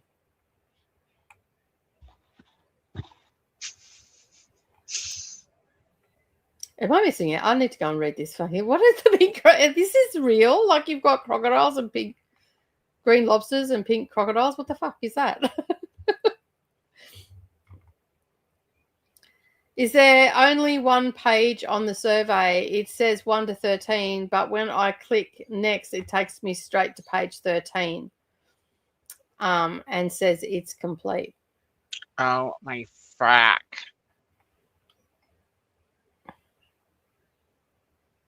Yeah, that's wrong. Yeah, it's in June. And Kelly says, now it won't let me choose more than one response per column. This is fun. It's like beta testing again. I fixed that already. I saw that and fixed that. Okay. Yeah. Okay, the column 1 is fixed. The questions are numbered, so it's hard for me to pinpoint it. It's the last one on the first page.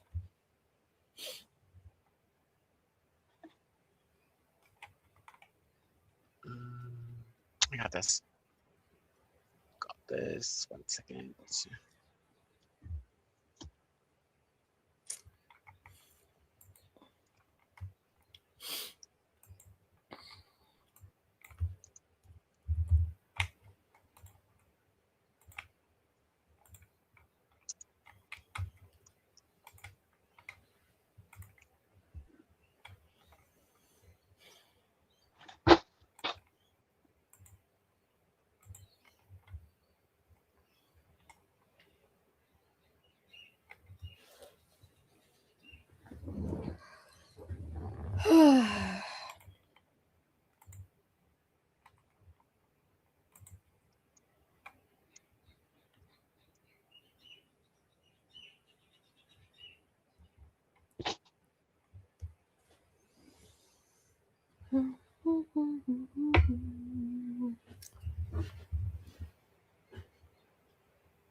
Any more questions for Coda?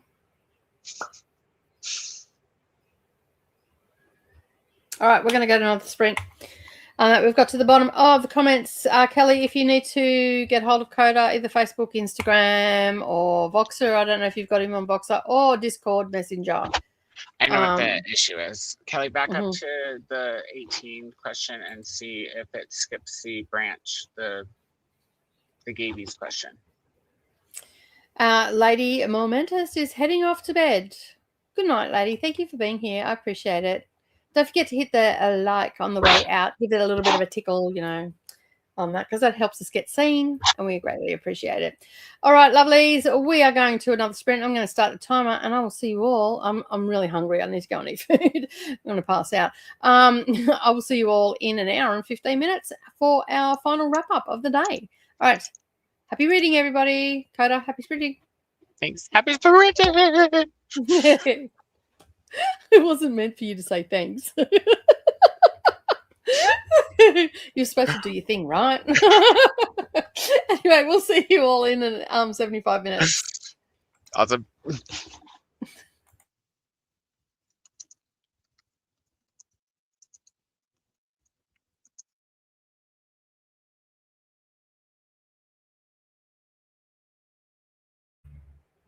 I muted you, so just so you know.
Well, hello.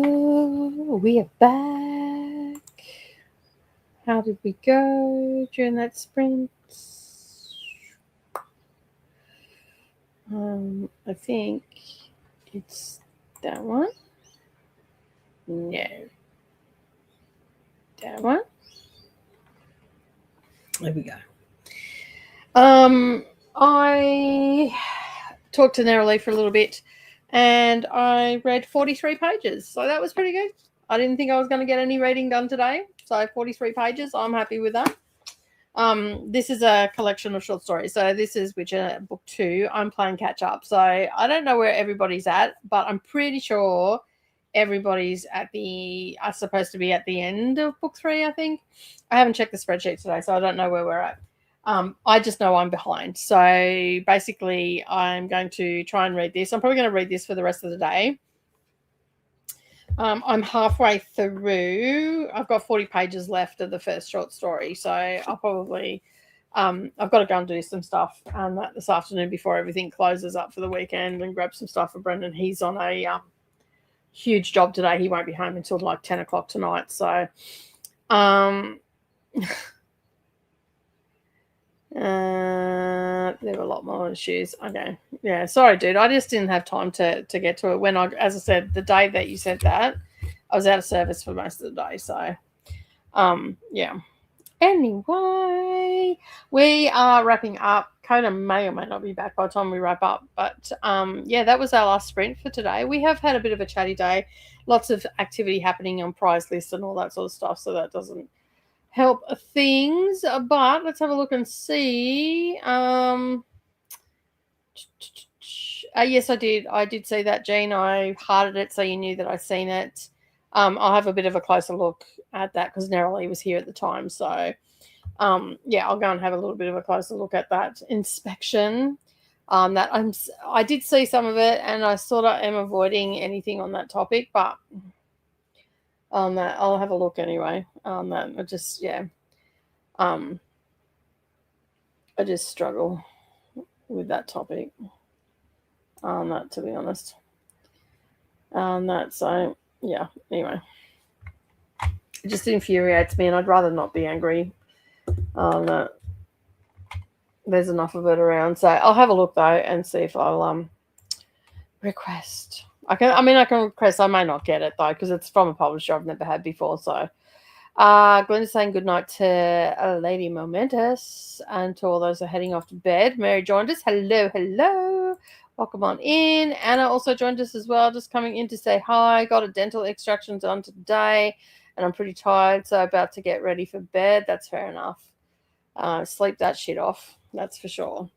Don't blame you. Ugh. Oh, I got some mail too. Finally, I got a new band for my Fitbit. Mine broke while I was in the UK, so I had it put together with an elastic band or a hair elastic.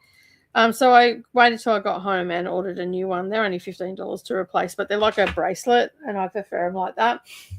So yeah, and I use it to like track my steps and my sleep and all that sort of stuff. Because at least then if I know what I'm sleeping, because I can tell whether I've had deep sleep or not, it will explain why I'm feeling so tired and stuff. So yeah. We also have Courtney joined us as well. Hello. Excuse me. Hello to Courtney. Good night, Anna. All the love to your teeth. Yes, very much so. So, like, a lot of you are getting dentistry done at the moment. Hello to Kasha. Hello, Courtney. Just had the worst frozen meal of my life. Dolly Parton's country fried steak. Oh my God. I want to write a horror book about it. The box was so cute and I'm so upset. Well, it was a frozen meal. Like, I don't know what your frozen meal's like over there, but yeah, they're not that great here. So I would like, yeah. That is a bit of a bummer though, especially if you're looking forward to it. I don't know what I'm going to have for dinner tonight.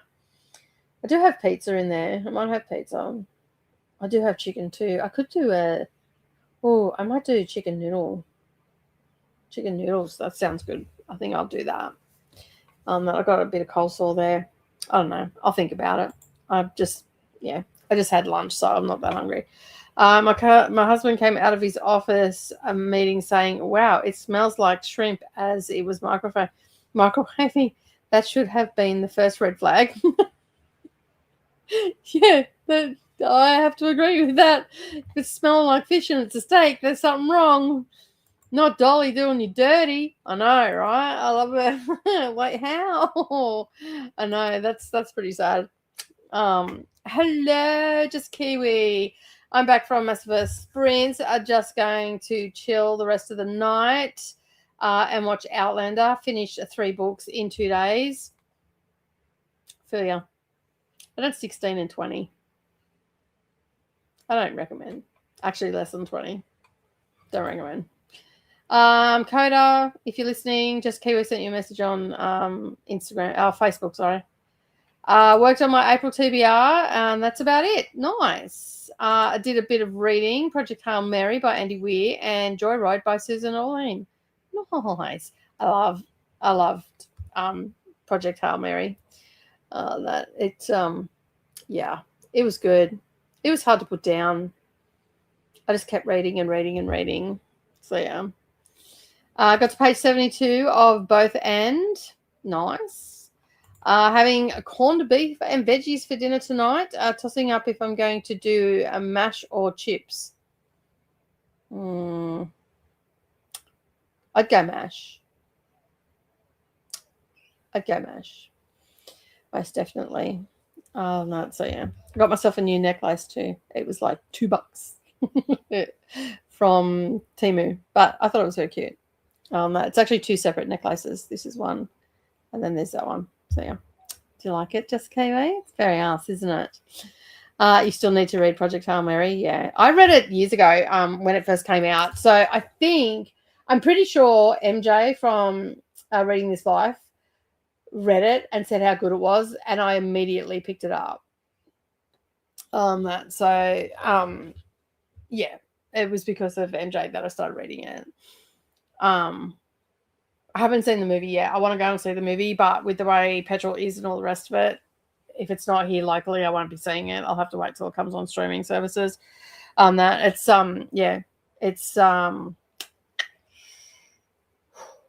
getting pricey. The only place I'm sort of driving at the moment is to Brendan's and back home, and we're sort of like, I'm spreading that out a little bit. So if he's over here, he'll come and visit me while he's at, like, if he's got a job that starts here in the next morning, he'll stay here because he has to come here anyway. So it's sort of, he just does it the night before instead.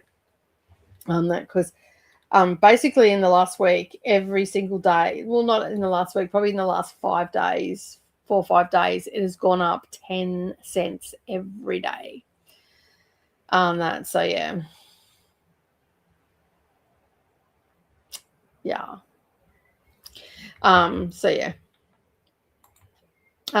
love Project Hail Mary. We watched the movie last week and loved it. I know, it's very pretty, hey. Like, I got it off Temu, AliExpress, one of them. It's not plastic either. It's actually metal. And it's black beads. So yeah, it's actually not too bad. It's nicely done. So I mean, I wouldn't wear it in the shower or anything, but still, it's pretty to wear. Congrats on finishing a few books, just Kiwi from Meg. I hope to listen to Project Hail Mary at some point. I'm really enjoying the book. The book is good. The book is good. I'm not wasting gas to watch a movie on a really big TV with really loud sound. Yeah. It'll come. Yeah, exactly. Like, it'll be in the movie. It'll be on at the movies for a month or 6 weeks, and then it'll be on Netflix or one of them, or you'll be able to buy it or something. I would rather just buy it or like rent it on Prime or something like that, or from Google Movies. On that, but I really enjoyed it. Like, and I'm not a science fiction girly. Like, and then I read Martian straight after it, and I liked both of them. I've got both of them on my shelf. Actually, Savannah took my Martian because she needed it she didn't have it on her shelf, so she needed it for a class at uni. So she's taken it, probably marked the fuck up out of it, but still, that's fine. I paid like $2 for it, And Project Hail Mary, I purchased for, I think I got it from Big W for $12 or something. So yeah, Glenda still needs to read it. Mm-hmm. Costco is $3.32 at the moment. Yeah, I paid for 98. I paid $2.90 the other day, and Brendan is at like I think $3.28 for diesel here, which equates to the same price as what you're paying over there. So yeah. It was at $2.40, yeah. And what spins me out too, like the price of the fuel's gone up, yet this is all stockpile stuff that we had. So why is the fuel going up now and not in a couple of weeks' time when we get new shipments? Like, this is what my question is. And I think that the ACCC should be asking this question too. How is it that all this fuel that hasn't, like, no fuel tankers or oil tankers have come into our country that I'm aware of, as of right now that I'm aware of? And so all the fuel that's here, that's been already refined from oil to fuel, that was already here, and we paid a cheaper price for it, yet we're paying a premium for it now. Like, I don't get it. And as I said to my husband last night, I said it's basically the powers that be are seeing how far they can push the humans that they think that they control. That hot tip, everybody, there's more of us than them. Like, not that I'm, advocating, maybe a revolution might be in order. I don't know. Man, I just feel like these powers that be, there's not many of them. We outnumber them. That by a lot. Okay, I can hear one of you sucking. Well, where are you? Oh, you're down there. Okay, you're just meowing. You're dreaming. All right. 95 for Costco is $3.52. Holy shit. It doesn't do 98. Yeah, that's why I don't go to Costco, and I don't have a Costco close to me anyway. Like, it's 3 hours away. So yeah, I go to my local. I'm lucky. No one up here is using 98, so there's plenty of fuel for me on that. And the last couple of nights that I've come home from, last night there was a tanker pulling into our local servo, and 2 nights before that there was a tanker in there as well dumping fuel into the ground, which was good. Not dumping as in rubbish, but putting it in. So yeah.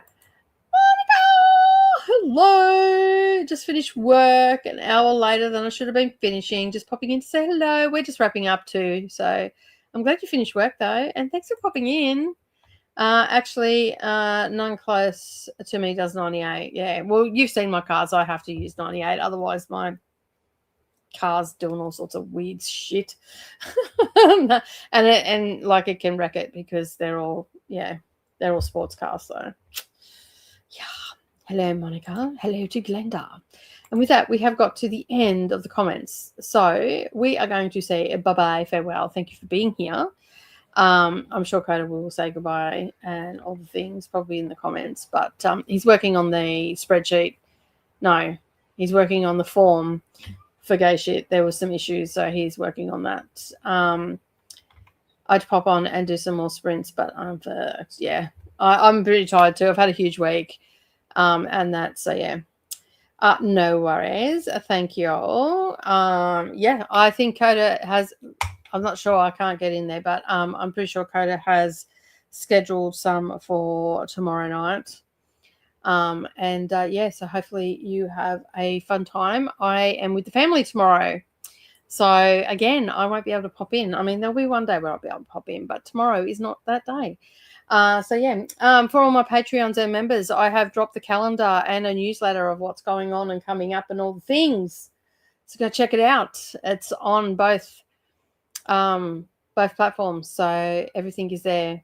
And if you are a member and you haven't already joined the Discord, scroll down a bit and look for the big purple join our Discord. Join that, because I do drop things in there and all the things that go with that. You go and check that out, and that you're getting your money's worth. And if you are thinking about joining as a member or a Patreon, just click on the join button. It tells you everything that you get.